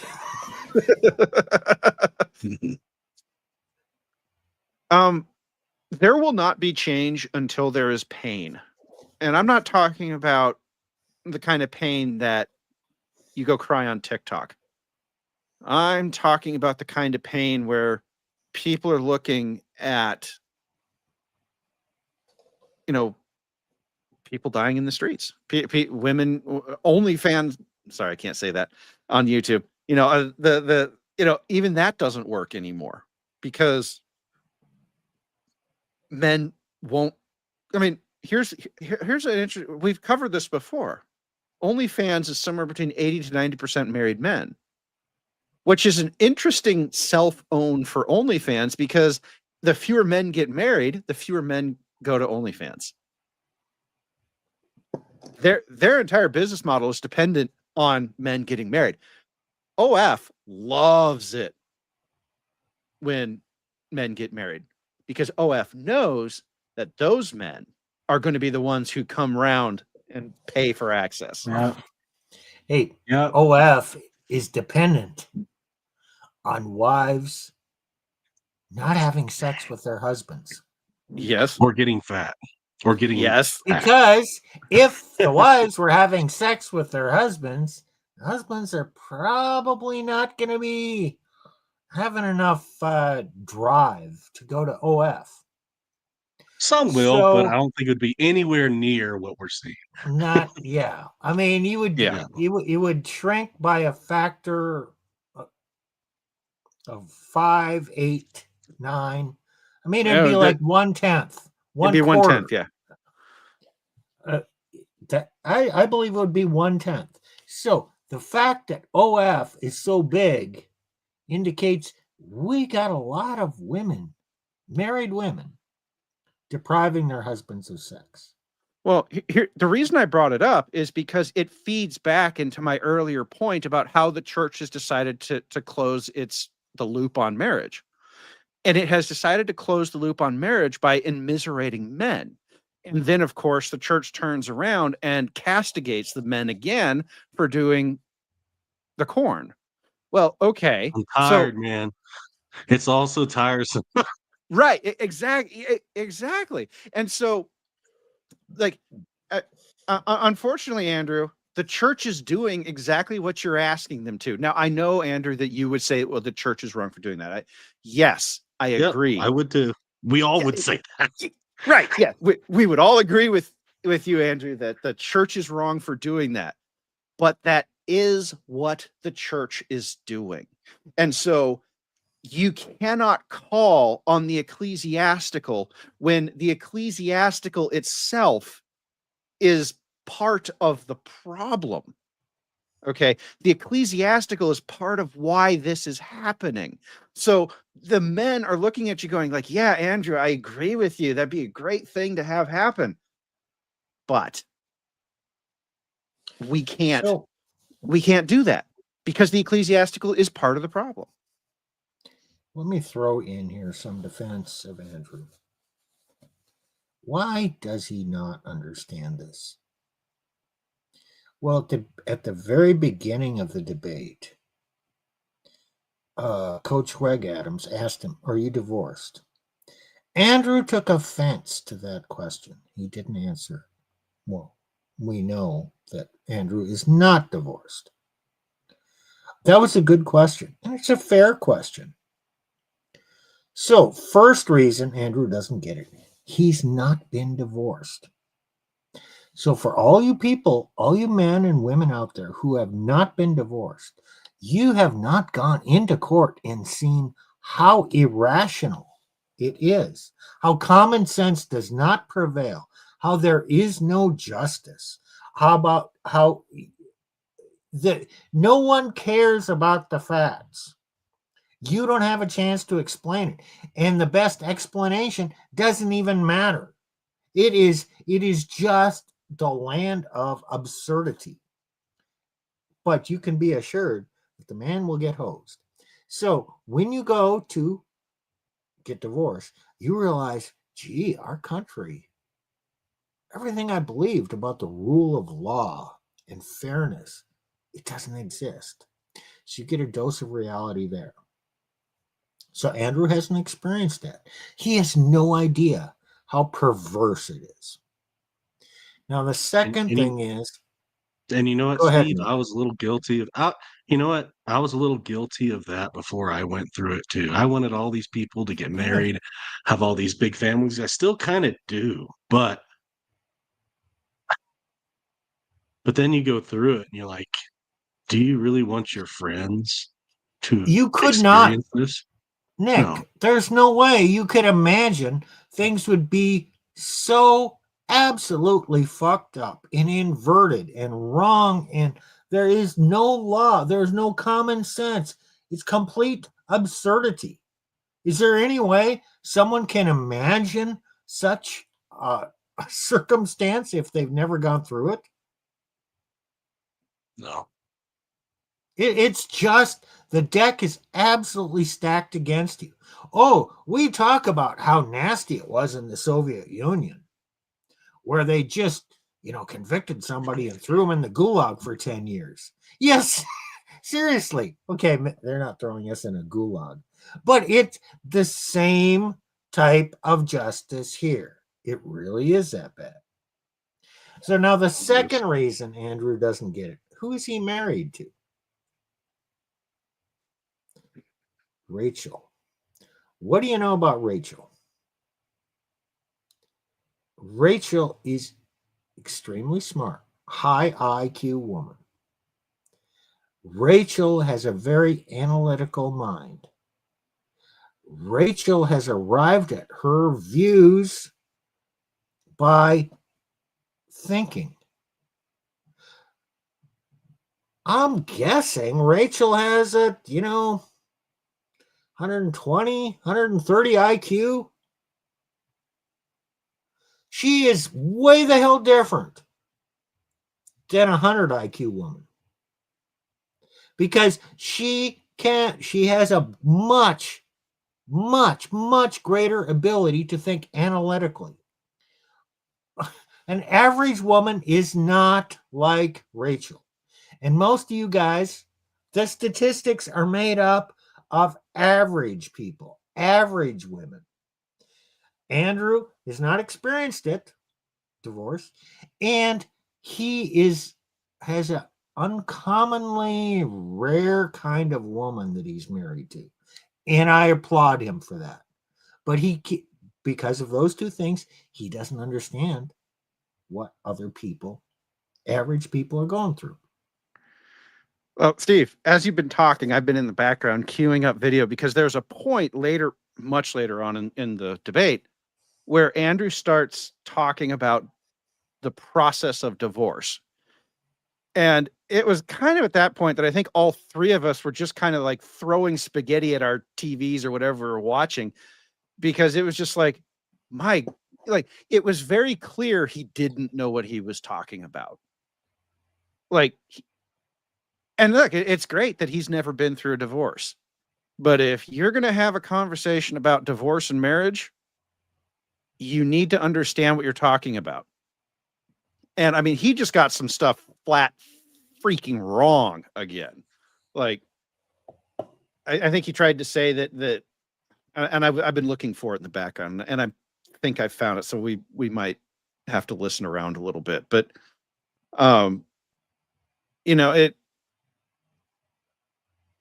it's pretty clear that, Andrew, you need to bone up on this. If you're going to step into this particular conversation, my brother in Christ, you need to spend some time doing some research, because you said some things that were actually just factually incorrect. Us divorced guys, we're not failures.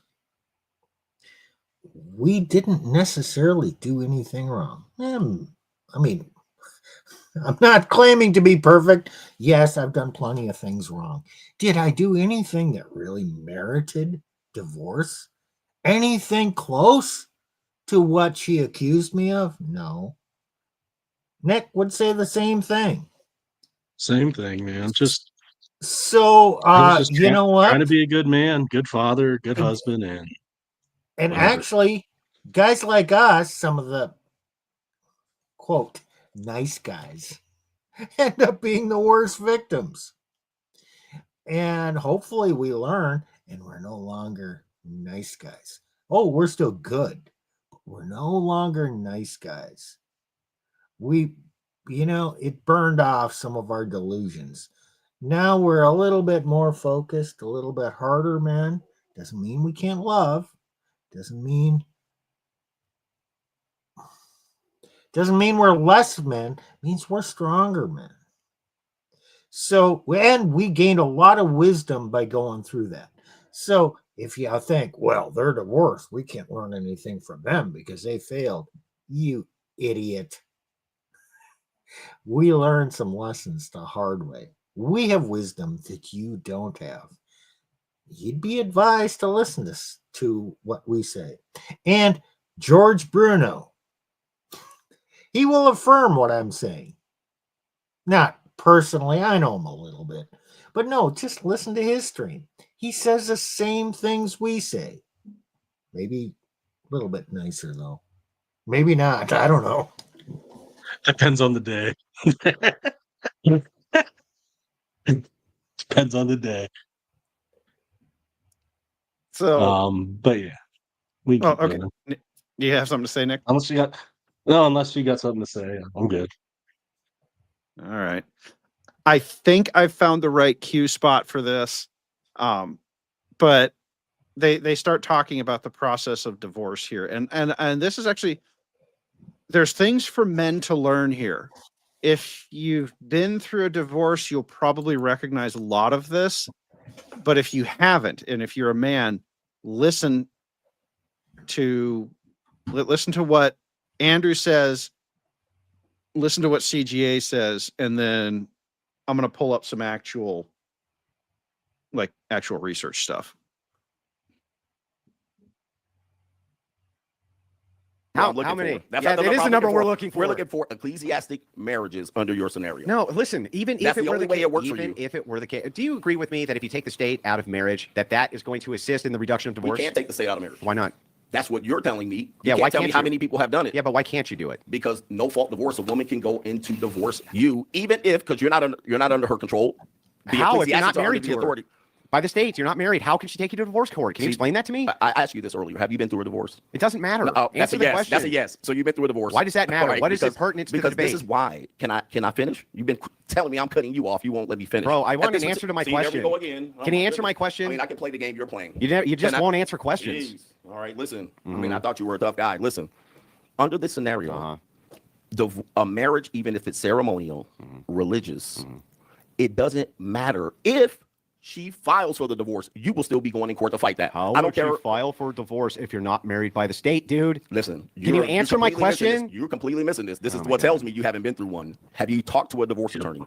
A woman can file. You have to respond and provide evidence that you were not married. Now, you and your common law, you living with your kids, it's going to be difficult. I'm trying to give you some information. That's common law marriage. Okay. That's different. In some states, there is no common law marriage. So That's just not answer, common law marriage. So just answer Listen, one. Okay. California doesn't even have common law, and that exists. It could be ceremonial. You could get married in Fiji. It doesn't matter. As soon as you get back here, if you practice marriage, the whole institution, at that particular point, if she files, you, sir, will have to respond to that suit. Yeah. If you do, I would hope and pray that the judge, not God, grant you your wish. At that point, your argument fails because you then have to say, my ecclesiastic reverend on the little. So the judges do have a lot of leeway on granting petitions and stuff, but yeah, if you don't have a marriage license and it's not a common law state, you might potentially be better off as long as there's no proof of commingling accounts, et cetera, et cetera. There might be also other laws that address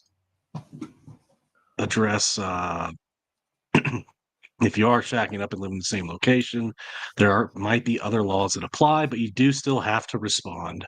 And especially if you have kids, you're still going to go through the ringer. And he's going to talk about that. You're still going to go through the ringer. And look, most people that want to avoid this bad situation but want kids, that actually might make man will ever be for you. What man will ever be vigilant enough to keep things separated in this, not common law, but together having kids and not commingling funds and, playing everything right. When this is a woman you love and you want to spend the rest of your life with her, but you got to keep this separate track of not being too close for in case. You can't live with your foot in two worlds. It's not going to work. Right. So if you try this ecclesiastical thing, marriage, and you If you can live find it. as a Christian marriage, which is what you have in your mind, you're going to be practicing de facto marriage. And you know what? You're going to have a hell of a time proving it's not civil. So, well, if you have kids, go ahead, Nick. you're still screwed. I was saying if you have kids, and you're still going to have to go through a lot of the heart wrenching process, anyways, and you might be in a worse spot. And I think he's actually just going to talk about that in a minute. So I'll hold off on that. Okay.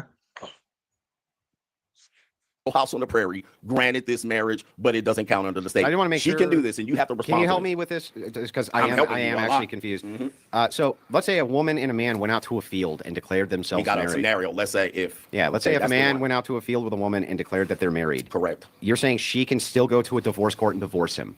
She can file for the divorce. You How? have to respond. Yeah, you with have what? to respond. Yeah, what does that mean, though? That doesn't mean again. anything. I'm informing you. What are What does that talking mean? This is how a lawsuit works. Okay, she's a a petitioner. lawsuit. Okay. She files. She says, "We walked on coals. We went outside. Yeah. This was a union. I consider it a marriage. Everybody knows and addresses us as a marriage. Yeah. This is in non-common law states. We receive mail at this place. We've been living under the same roof for this many years. You will have to respond to these allegations. Now you're going to have to say on your petition, this is not true. We have an ecclesiastic marriage and a prenup under God, and we live together, but we weren't married. That's a response to the lawsuit, and then you proceed to trial and a hearing. Is this a lawsuit or a divorce? Divorce is a lawsuit. Okay, so I'm divorce is a lawsuit. Yep. Okay. This is where I threw my phone against the wall. Okay. CGA is 100% correct. A divorce is a lawsuit. It's a civil court case. I have my divorce documents. It uses the term lawsuit in it, or a suit. In the state I was in, they don't use lawsuit, they use suit. But it is a lawsuit. Okay, that's all it is. Okay. Now, I did some research on this, and I asked Grok for a summary, but then I went and actually confirmed it. Okay, there are 3 types of marriage, as Steve and Andrew, we all agree. You have legally recognized common law, and then you have what's called no legal marriage. Okay. In this case, Andrew is technically correct. There is no divorce lawsuit. Okay. Because there is no marriage license to dissolve. And so you don't file technically a divorce lawsuit. However, what you do is you have to file what's called a partition lawsuit for all of the shared property. And you still have to go through the family court for child custody and all of that. Okay. So whether or not the partition lawsuits run through the divorce court, that is going to be up to your individual state laws. I am not a lawyer. This is not legal advice. Please consult an attorney if this is something that actually matters to you. So, but here's the thing, and I can tell you, having gone through this, the dissolution of the marriage was the shortest document of all my documents that I got for my divorce. The longest document would be the partition, what they call partition. It's called something, it'll be called something different in different states. That's the one that spells out who gets what where, and that's what you have to argue over. I have no kids, so I didn't have to go through a custody lawsuit. Dividing the assets. Yeah. That's where all the nasty shit happens. It's all about the money. And the kids, Well, if they can be kids. used to get money. Kids. Well, yeah. Kids are money. They are. Kids are As not we learned from kids. To a woman, kids are money. EBT money. Well, it's child support money. Yeah. Kids are pawns. She's gonna say, oh, she cares about the kids and all that. No, she needs those kids so she can get the maximum amount of money from the man. And she even needs those kids. She will restrict any visitation or shared custody, because that means if she has 100% custody, she gets more. She gets 100% of the value of the state-defined value of the kids. It's a percentage. She will absolutely destroy her kids, get the father out of their life to have 100% custody. Number one, so she can maintain her lie and trash him to the kids. Number two, which might be the more important reason, she gets more money. Does she really care about the kids? Does she care? Do children have a right to a father and mother? Not according to women. And especially not according, in my experience, not according to religious women. They don't respect the rights of children at all, because they absolutely need the man to be horrendously bad to justify their good Christian standing. It's so absurd. It's so understandable too. So what Andrew did here was language lawyering. He's trying to say, well, because it's not called a divorce, it's not a divorce. Okay. Basically, there's three lawsuits. There's the dissolution of the marriage lawsuit, there's the division of assets or division or partition of assets, and then there's the child custody lawsuits. All three of those, as far as the state is concerned, are separate lawsuits. Okay. Again. And it definitely is a lawsuit, because it's not a criminal matter. It's a civil matter. It's a civil matter. And so to get a civil matter solved, when you take it to court, it's a suit. Correct. You file a suit. That's a lawsuit. Right. That's how you get your grievances aired and get a remedy. Right. So Andrew's entire argument here is that because you are only filing two of the three lawsuits, it's not a divorce. And any man who's ever been through it will just look at you and go, lol, fool. Because it doesn't matter to the man. Look, the one lawsuit for the dissolution of the legal marriage is the simplest, shortest, quickest, cheapest lawsuit to file. Okay. It causes the man almost no stress, struggle, or financial difficulty. All of the fight is in the other two. Yep. Nick, what do you know about this from recent experience? That was the easiest part, was the dissolution. Yeah.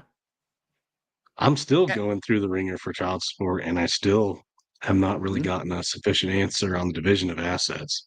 Just stringing me along, man, while I keep making payments. Uh-huh. Clever. On top of child support. Oh, yeah. Clever how they've set that up, huh? Uh-huh. Okay. So, Andrew, I love it, because this is a classic, like, you are so technically correct. It is not officially a legal divorce, because you are correct. There is no legal marriage to dissolve. But there isn't a man alive who's going to look at you and either laugh or punch you in the mouth for saying that. Okay? you're either going to get laughed at or punched in the mouth, because it's a distinction without any significant difference to the man. He still has to go through the court system, and he still has to go through the family court system. Oh my God.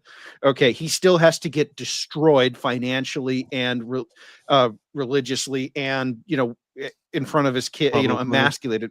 Yeah. Publicly. Public Yeah. documents. Yeah. Yeah. Public And by the way, accusation. these Yeah. lawsuits are all public. You can go find everyone's divorce on Pacer. If you know what, hey, I know what Pacer is because I've been through the freaking divorce courts. Pacer is where all court documents get uploaded. If you LexisNexis is the other one, if that's your state. Or Quorum's another one. Yeah. Okay. Yeah. Yeah. So yeah, different states use different systems, but they all have one. So you just have to know which state, is using which system, and you can just go look on stuff. Okay. So, like, Andrew, that's great. You have successfully convinced me that a no legal marriage is not a divorce. Congrats. The cheapest and easiest lawsuit to file is the one that I don't have to do. But I still have to go through all the other processes that I would have to go through in a divorce. Okay. Why? Because those things are all still here. The marriage is a piece of paper. In most states, it's one sheet of paper. That's it. The assets, Hey, Nick. the children. Or go ahead, Steve. Nick, can I file a suit against you that you defrauded me of $100,000? Yep. They can be dismissed. You mean I though. can? That's what I can file That's what I'm saying. that. You don't They need can permit. file- I don't need your permission. I can file that in Minnesota. I can file Yep, it they in can North file for Dakota. divorce. I can file it in It can Texas. get dismissed. Yep. Oh, You can still don't technically even file. need- Doesn't mean it's going to work. exactly. I can file any damn thing I want. And what happens if you don't respond? Default. Default judgment. Okay, so you have to respond, and you have to say, this guy's full of shit. There's no bearing here. And then, obviously, since I have no merit, the judge would dismiss it. But there's nothing to stop anybody from filing a suit against anybody else. And you think this ecclesiastical woman who no longer likes you is not going to file some suit against you? Yeah. What do they have to lose? A few $100. Like, that's it, guys. That's what they have to lose. A few $100. And she's going to use your money to do it. Wait a minute. She loves Jesus so much. She's not going to take you to court.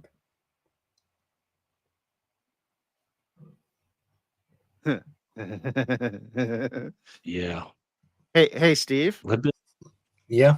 You could possibly rot in jail. She loves you so much. Yeah, Nick. She loved you so much that she let you rot in jail. Yeah. Yep. And My Steve. Oh, go ahead. I was just going to say, they love their men. These ecclesiastical women love their men so much that they get divorced at only half the rate of normal divorces. Yeah, and my ex-wife, second one, was still going to church and receiving communion.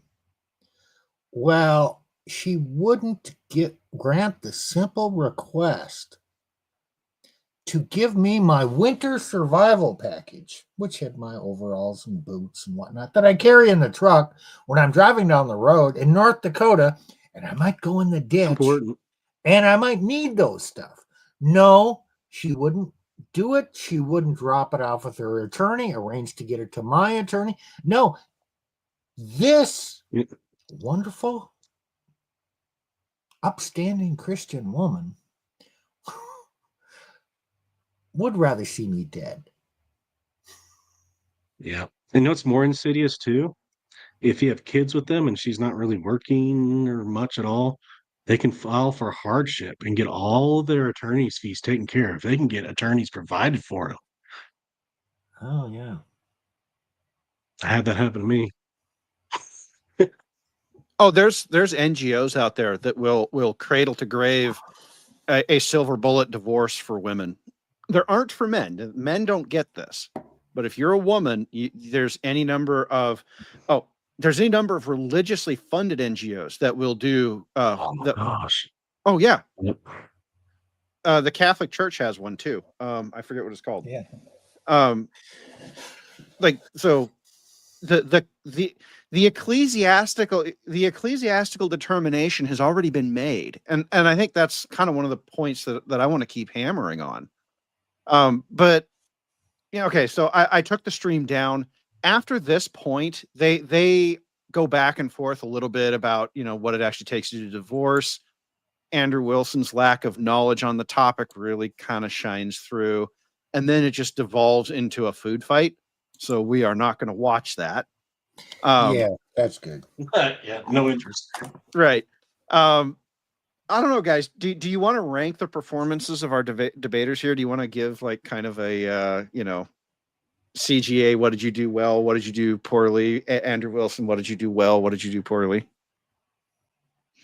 Or do you want to do that, or like feedback for both of them?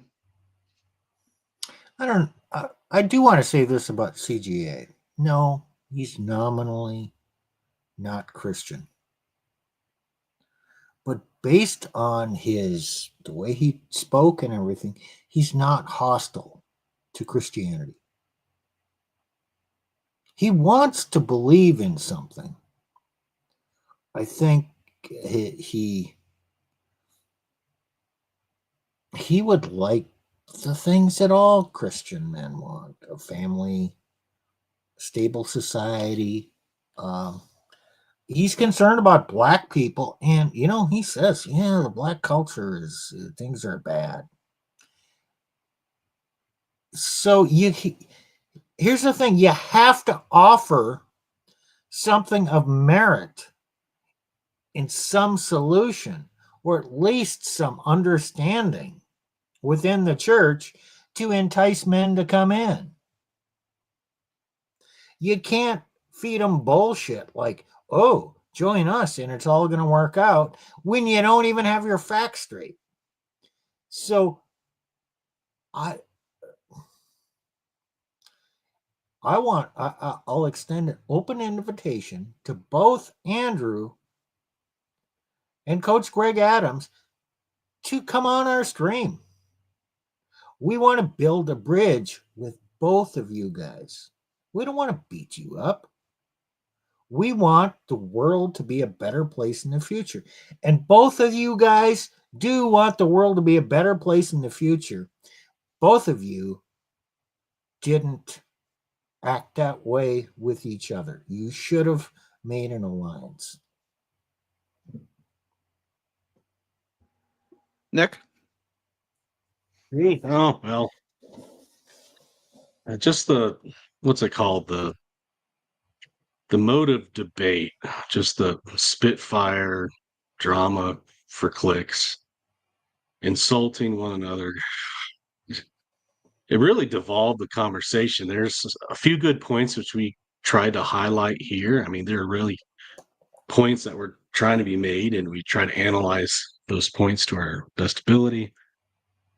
But what I got taken away is, hey, man, just on Andrew's side, hey, just wife up this trad ortho girl, and I promise it'll work out well. It'll probably work out for you. Versus all the facts flying in our face. And the other, Coach Greg Adams' side's like, he's given facts. I think he let his emotions kind of get in the way. A lot of the insulting back and forth was not helpful. So, Okay, I'll actually pick up on that emotions thread. Andrew,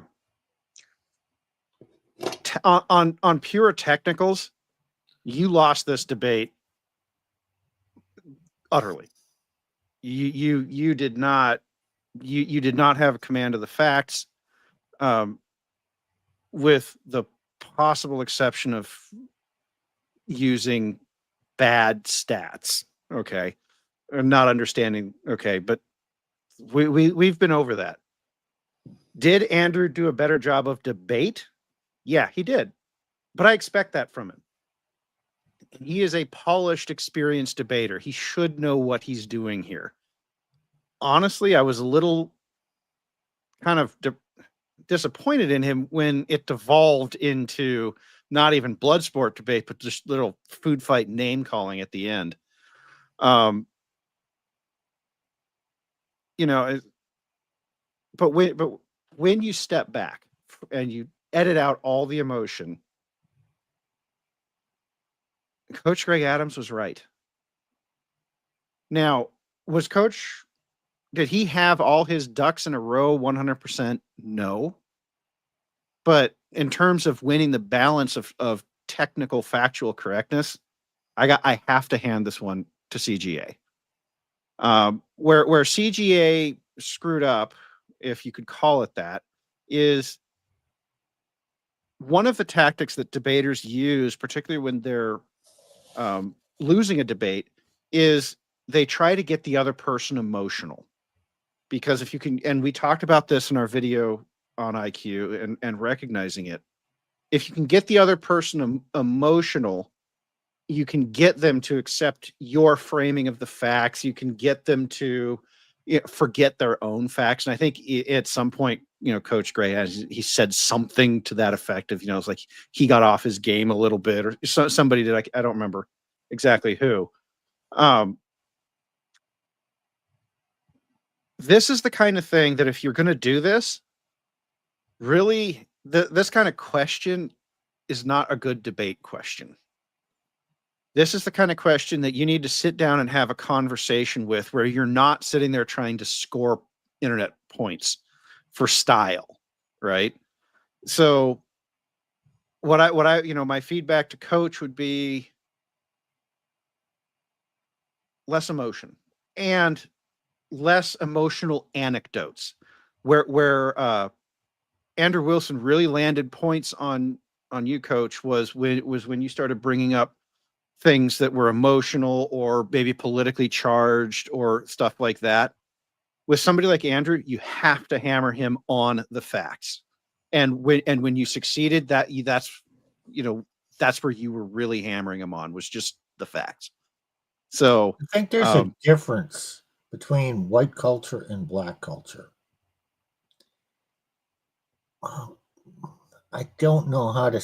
I'm struggling to come up with the words to describe what I'm thinking, and it's not to make it politically correct, because it probably his thought isn't politically correct. But black culture might be a little bit more brutal, in your face, less refined, more overt in how, more in your face. And white, maybe a little bit more polite, veiled, nuanced.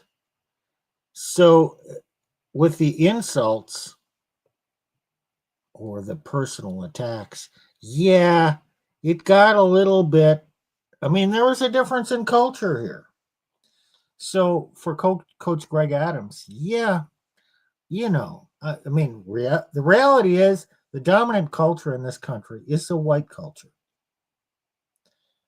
The black culture is a minority culture, and you are bridging the gap. So when you're working in the white culture, and you do a pretty damn good job putting up with us guys, but it's even more important to curtail some of the verbal insults, because if a lot of us guys, white guys, we really like you, we appreciate you, but get it a little bit more refined. Big hey, and you won the points. You came dressed for success. Absolutely. That matters. You get points for that one. Guys, you know what? You don't always have to wear a suit or a suit coat. But if you're going to be taken seriously, it's probably a good idea not to show up wearing a hoodie. That I completely agree with. Okay. I just realized that a couple more points I wanted to make. One, he could devolve the debate in Andrew Wilson saying, "Here's this pile of shit, right? And I'm going to convince you to eat that shit." Secondly, that's crass, but that's about marriage and its state currently in the West. Not historically, but currently in the West. And secondly, we didn't talk about this where he flipped the whole. He did the red pill is just. He didn't say red pill, but he said that Coach Greg Adams' points were feminism for men, and this is a common trope we've addressed before: is the red pill feminism for men? And no. This is where I think if Andrew Wilson analyzed this, he actually just gave up the patriarchy. He said, no, you just want feminism for men. You want men to be in control their finances, have these good outcomes, to do what's best for men. Well, feminism was about saying men and women are the same, and women are now better than men, and we can whatever you do, we could do better. Okay, look, patriarchy is about the man is the head, he has authority. You should be effing one another if you're married. Man should not get divorce graped. Man should have a say in his estate and what's going on in his family. He should have control of the finances. That's not feminism for men. That's just patriarchy.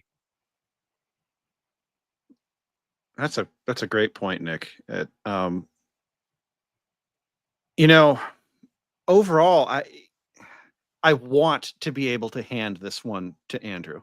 We agree with him on so much. We're all Christians here, right? But Andrew, on the basis of the facts, pulling the emotion out, you did not help Christianity today at all. You did not help our argument. You did not help our case. And in fact, you probably made it more likely that men are going to walk away. Here's another simple way to understand this. They were using the same word, but arguing about two different things. They were arguing about marriage. That's the problem. They each had different definitions of marriage. And Coach Greg Adams was saying marriage is the current reality. And Andrew was thinking marriage from a biblical, historical standpoint. Sorry, Andrew, modern marriage is no longer historical, sacramental marriage. In the world, it's not. Modern marriage, what did Robert Louis Dabney call it, Nick? Oh, back in the 19th century, talked about this women's rights movement and what it would end up happening with, you have this monstrous hydra of two equal wills, and to be able to divorce at will, he called it you end up with vagrant concubinage. Yes, a concubinage. A concubinage, there is a relationship there. Vagrant means either party can dissolve it. Modern marriage is a vagrant concubinage.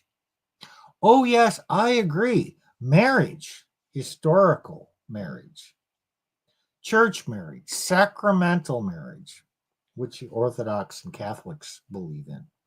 Yes, that's the way it should be. But then it's under the authority of the church, which means the church has to exercise that authority. And it's male headship within the marriage. So men have to do that.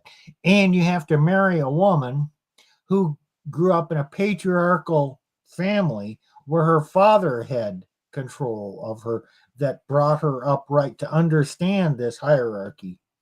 We are so far from that.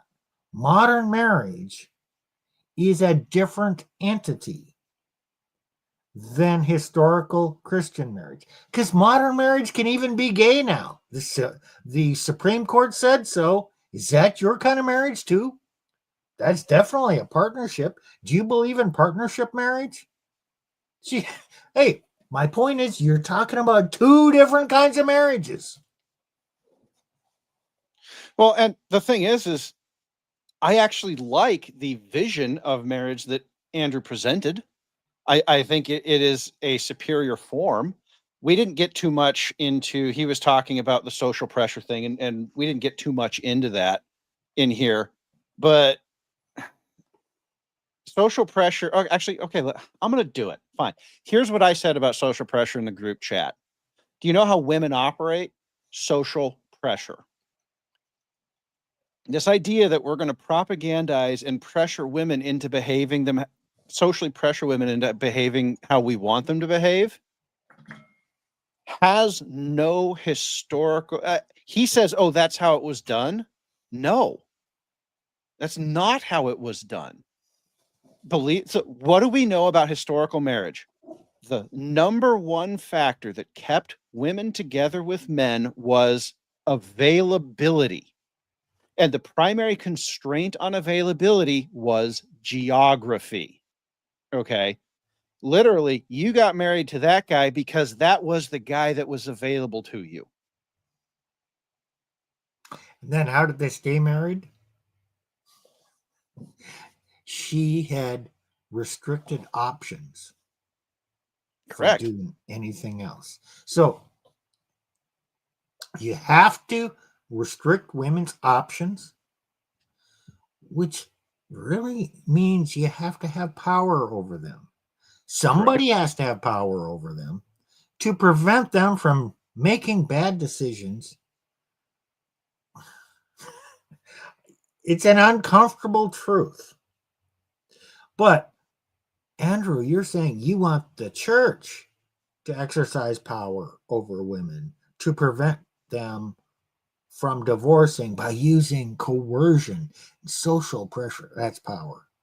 And then to get them to change their minds, we're going to use propaganda, which is, soft power. No. Historically, it was the hard power of the man and restricted options for a woman to leave that kept her there. That's my view of history. And do I prescribe that for the future? I'm not going to prescribe that from the future. I'm going to say that it worked in the past. Right. And the other problem is that social pressure does nothing to address the very real legal problems that men face. So if social pressure, basically, Andrew's actual argument is don't actually change anything about the system. And I know that this isn't the argument he would make, and he would actually agree that we do need to change the system. But he's saying, okay, well, we can't change, quote, air quotes, we can't change the system, so we need to do social pressure and propaganda. Here's the thing. Why would a woman voluntarily give up power? The thing that made feminism work was that it promised women things. It promised them more. It promised them more power, more resources, more. Now, you're basically saying that we're going to socially pressure women into intentionally choosing to take less. That is it was very easy. it was easy to convince women to fight for more, and it still took 100 years for them to get it. How long do you think it's going to take to pressure women to accept less if it took 100 years to get them to accept more? 30. 30? I don't 30 think years? I don't think it's going to happen. I don't think social pressure. It'll have to be. Will have to hurt. Financially, the hurt will happen, Well, and then you'll have to have a strong man above to enforce it, saying well, no. right. When Hey, we look Plutarch, at you're a traitor. You're Okay. a traitor. Why did I say 30? I don't know what you're referring to. You're going to say something. but Okay. Things move in waves. Goes up for a whole long time, and then it goes up slowly, and when the crash happens, it corrects quickly. The time of the correction is always less than the time of the advance. Yes, that's true. That's the escalator up, elevator down. Yeah. The reason, And that's what I think is going to happen. It's going to get that bad that there'll be an elevator down, and then everything gets reset. I was actually going to say something similar to that. When the only way to get women to give something up is for them to no longer have access to it at all. And that happens not by socially pressuring them to give up something that they once knew they could have. It literally just has to not exist anymore. And you can do that with legislation, repeal the 19th. I do agree we should repeal the 19th. I think that's going to be a nearly impossible lift, particularly with all the church simps. But what I mean is things need to get so bad that those options simply aren't there for women. I mentioned early on, I was talking about OnlyFans, what happens when OnlyFans goes away and you can't use that, right? What happens when Isaiah 3 turns into Isaiah 4? Right, exactly. Biblically, see, the Bible actually has an answer for this, but the answer isn't propaganda and social pressure. The answer is things have to get bad enough for women to say, we don't care about any of that. We just want your protection and resources. They have done it before, and they will do it again. But social pressure is female-coded thinking that you're going to solve the problem that women created by using the same tools that women use to create the problem. Like that's analogous to trying the same thing over and over again and expecting a different result. You're not going to get a different result. You can kind of see this. I mean, I think graphically, it's not probably few people can do this. I take a concept and I map it out in my brain, and I have this concept kind of floating out here. So things keep getting worse and worse, and then it levels out for a bit. There's some unrest. Maybe it seems like it's correcting, and then you get this last gasp. It's like a market. If you've watched a commodity or a stock, it has this just like a death rattle at the end where it just gaps up, euphoria, shoots its wad, and that's it. Boom, and then it crashes. So we're kind of floating around in peak la la land here right now. And I'm not going to say it won't get worse, because I think it actually is getting a little bit worse, but it's kind of like a desperation, last gasp, gap up, euphoric, screw them in, and then the whole thing turns around and falls. That's a vision I have, trying to relate a chart to what I'm experiencing. Well, and Tacticus, when they run out of other people's money. won't say the other one. Yeah. Right. Yeah, exactly. So this is going, it will happen because things are, everyone's like, oh, don't, there were a bunch of people earlier this week saying, oh, don't be an accelerationist. Accelerationists are stupid. Okay, fine, whatever. But here's the point. If you're trying to maintain the current system and the current system is falling apart and getting worse, you are just trying to maintain something that will continue to get worse. You can't solve the system by keeping the system. You can't. Are we already seeing a small movement to disempower women? Tiny. Oh, EBT, anybody? Yeah. Curtailing EBT benefits to these single women? Now we think, I've not heard anybody say this, and it's completely speculation. I can't prove it right. I don't even think it probably is right. Maybe it's just happening because of the government shutdown. But maybe there's a plan. Maybe somebody's saying, yeah, things have gotten too far. We got to start curtailing the entitlement attitude of these women on welfare of all different kinds. Because number one, we can't afford it in the future. And it's time to start deflating that balloon. Maybe this is the first step. Maybe it's not. Maybe everything will return to normal. I don't know. But I'm reasonably sure there's nobody in policy positions thinking that, Steve. Just so you know. Okay. I'm reasonably sure. But nevertheless, it's happening. It's got them concerned. Oh, just like with the marriage thing, we've seen it from the President Trump himself.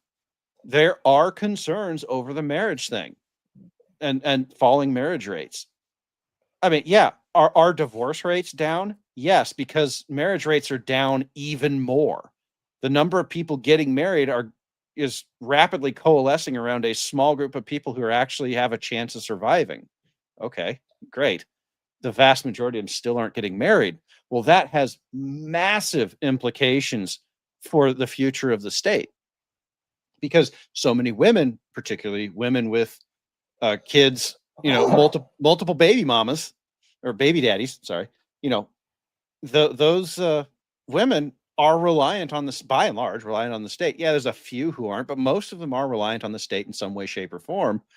And the state needs to get those women off the state's welfare rolls because the state can't. The men aren't making as much money as they used to because yay, girl power, girl bosses. So the state can't afford this anymore. It's more a mathematical reality that we're going to stumble through the solution. Oh, this is important to Nick and Plutarch right now because they're closer to 40. Yeah. I'm a bit over 60. But think about these two guys, in 25 years, they're going to retire.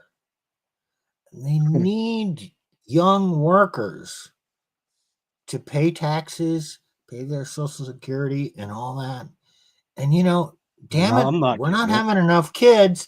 We need more kids out there so they can have a cushy retirement. Think about Nick and Plutarch. Nick, are you planning on having any of that? No. Yeah, because I'm not. Crap. I'll work 4 days. Once I'm done with all this child support, I'm gonna quit. I'm gonna get a job. I work for 3 or 4 days for 40 hours. I'll go fishing Thursday, Friday through Sunday. Well, maybe not Sunday, but Nick, you're not going to stay in the corporate grind so that you can get all that money and buy the Lambos and the boats and the hose. You're not going to do that? No, I'd rather just go fishing, go hunting, fishing. But Nick, Nick, won't you think of the children? All those children who desperately need your tax money to pay their EBT card. Don't care. Oh, Nick. That's very unchristian of you. This is well.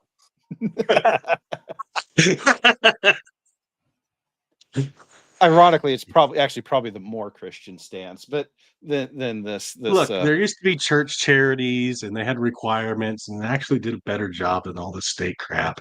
Oh yeah, and they had ways for people to get jobs, and maybe we should start teaching our kids like actually how to read now. Illiteracy's gone way up. Like I don't even know how bad it was in places, but yeah, it's. Oh yeah. We have high school graduates reading at a 4th grade level, and that's just pretty common. Tacticus, yes. Also, here, I'll pull this up because this is also true. The wedding and divorce industry is thirsty. It really is. We don't talk about it much, but there are publicly traded wedding companies, and their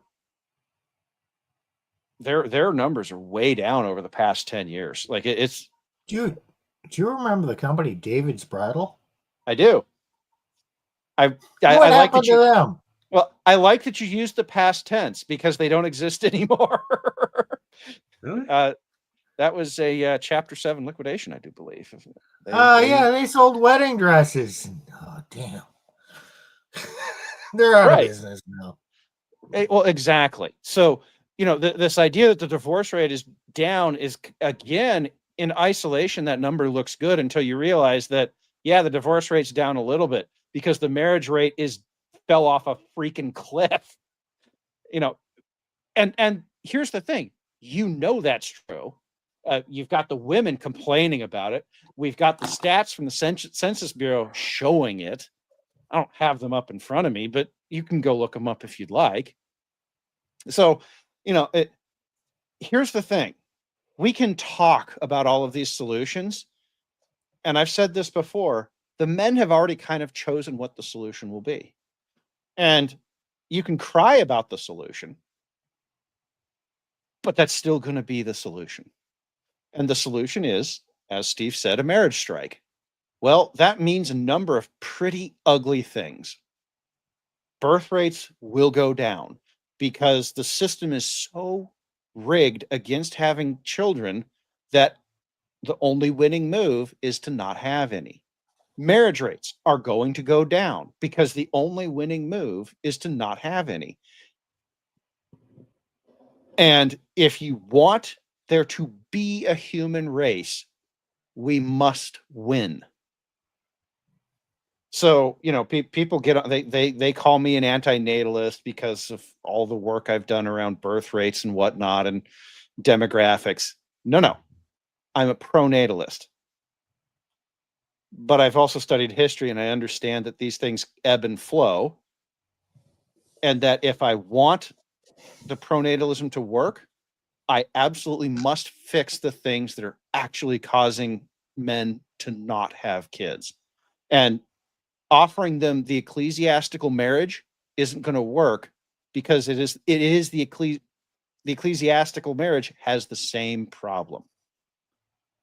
So, for you Christian men, I fully believe that man was called to sacrifice. A man was called to sacrifice for his wife, to be willing to give his very life for her. But, the way it's working now, he gets married and she's the executioner and she sacrifices him. He becomes her sacrifice. Well, he's sacrificing himself to her. No, yes. It's supposed to be for her. Well, Steve, I was actually just going to say, Steve, but won't you think of the children? Yes, I am thinking of the children. Exactly. I want those. Go ahead, Nick. I said exactly. It just takes a little long-term thinking instead of these half-ass solutions that don't work. and may actually make the problem worse, Right. which I don't want to do Now- because the problem is bad now.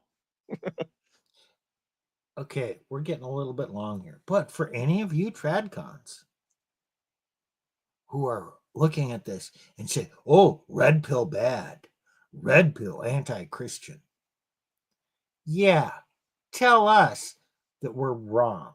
Come on here and straighten us out. If you really are so inclined, and tell us why we're not Christian and why Christians can't be in the red pill and why the red pill is evil. Yes, tell us that. But don't say, "Well, you're not drinking the Kool-Aid and believing in all the good things that could happen." Hey, we're living in reality. And yes, it is possible to understand women and the nature of women and still love a woman. I do, as you guys know. Okay, to close out, I want to do something that we don't usually do. I want to extend an invitation to both Coach Greg Adams and Andrew Wilson to have a conversation on this topic. We don't do blood sport debates. Now, Andrew, I know you're busy, but if you want to actually be able to maybe learn something from those of us who've been through it and do a better job in these kind of debates. And frankly,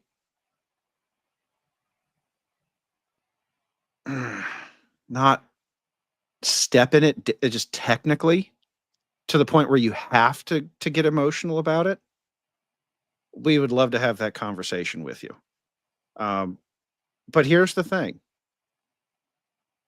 Here's the hard part. The actual facts and data point to some pretty difficult solutions. Coach Greg Adams, we would love to have a chat with you. We can chat about the data. We can chat about, strategies for dealing with emotional debate partners.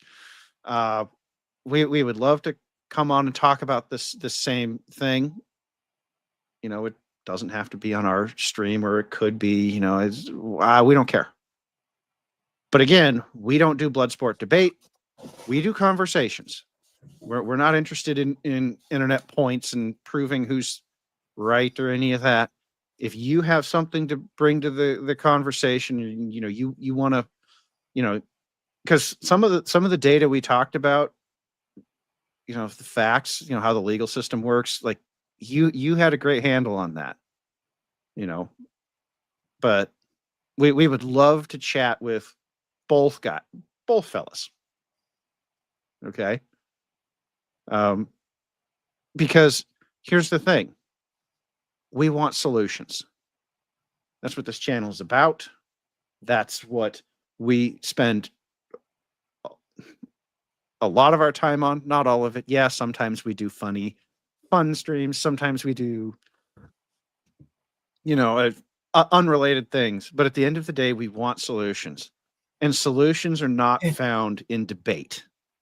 They're found in discussion. And Craig both have their channels to try and make the world a better place and provide solutions. We're all on the same side, guys. Yeah. Let's have a conversation about it. The three of us are sitting on a ton of data. We are and analysis. We would love to talk with you all about it. But we don't do blood sport debates. We do conversations. And it will be all three of us. So I extend this information to both parties. And I think that's all we have for today. I'm good. Yep. You're good? Steve, you're good? Yep. Steve looks relaxed over there. I am. All right. So hey, we did call an audible on this one. This is not the one that we said we were going to do last week. That will be next week, correct, Steve? Sure. All right. So what is next week, Steve? RP. 5 stages of guilt. Oh, Or boy. 5 stages of grief. 5 stages of grief, yes. Where the hell did I get that? Anyway, 5 stages of grief, which is like a well-known thing. I'm going to relate that to the RP, red pill, and the tradcons and the different places people go in trying to understand human nature, but primarily the nature of women. And it's kind of telling. I think it's interesting. I'm looking forward to springing it on Plutarch and Nick and going through this. I think it might actually be an interesting sort of new idea for the red pill, or new model, if that works better for you. Right. So that's what we're doing next week. If you guys have any questions or disagreements with us, this debate was pretty contentious. There was lots of disagreement over it. If you disagree with our analysis, let us know. We did not go through the whole video. I did put the link to the video in the description. If you want to see the whole video, I do recommend you go watch it first. The point of this was to point out the specific things where we felt we could add to the conversation. So, questions, disagreements, please drop comments. If you like what you heard tonight and would like to hear more, you can always drop us a subscribe. But we are always the same time. It's always 8:45 Eastern, 6:45 Mountain. And so you don't have to drop us a subscribe. We won't get after you if you don't. And yes, there'll be on Saturday. I don't know what the topic is there. She hasn't told me, which means she probably doesn't know. But we are also over on Saturday morning at 12:15 Eastern on my wife's channel. It's Lena's Bar Fitness. And yeah, don't know what the topic is, but we'll be over there. So we will see you all next week. Later.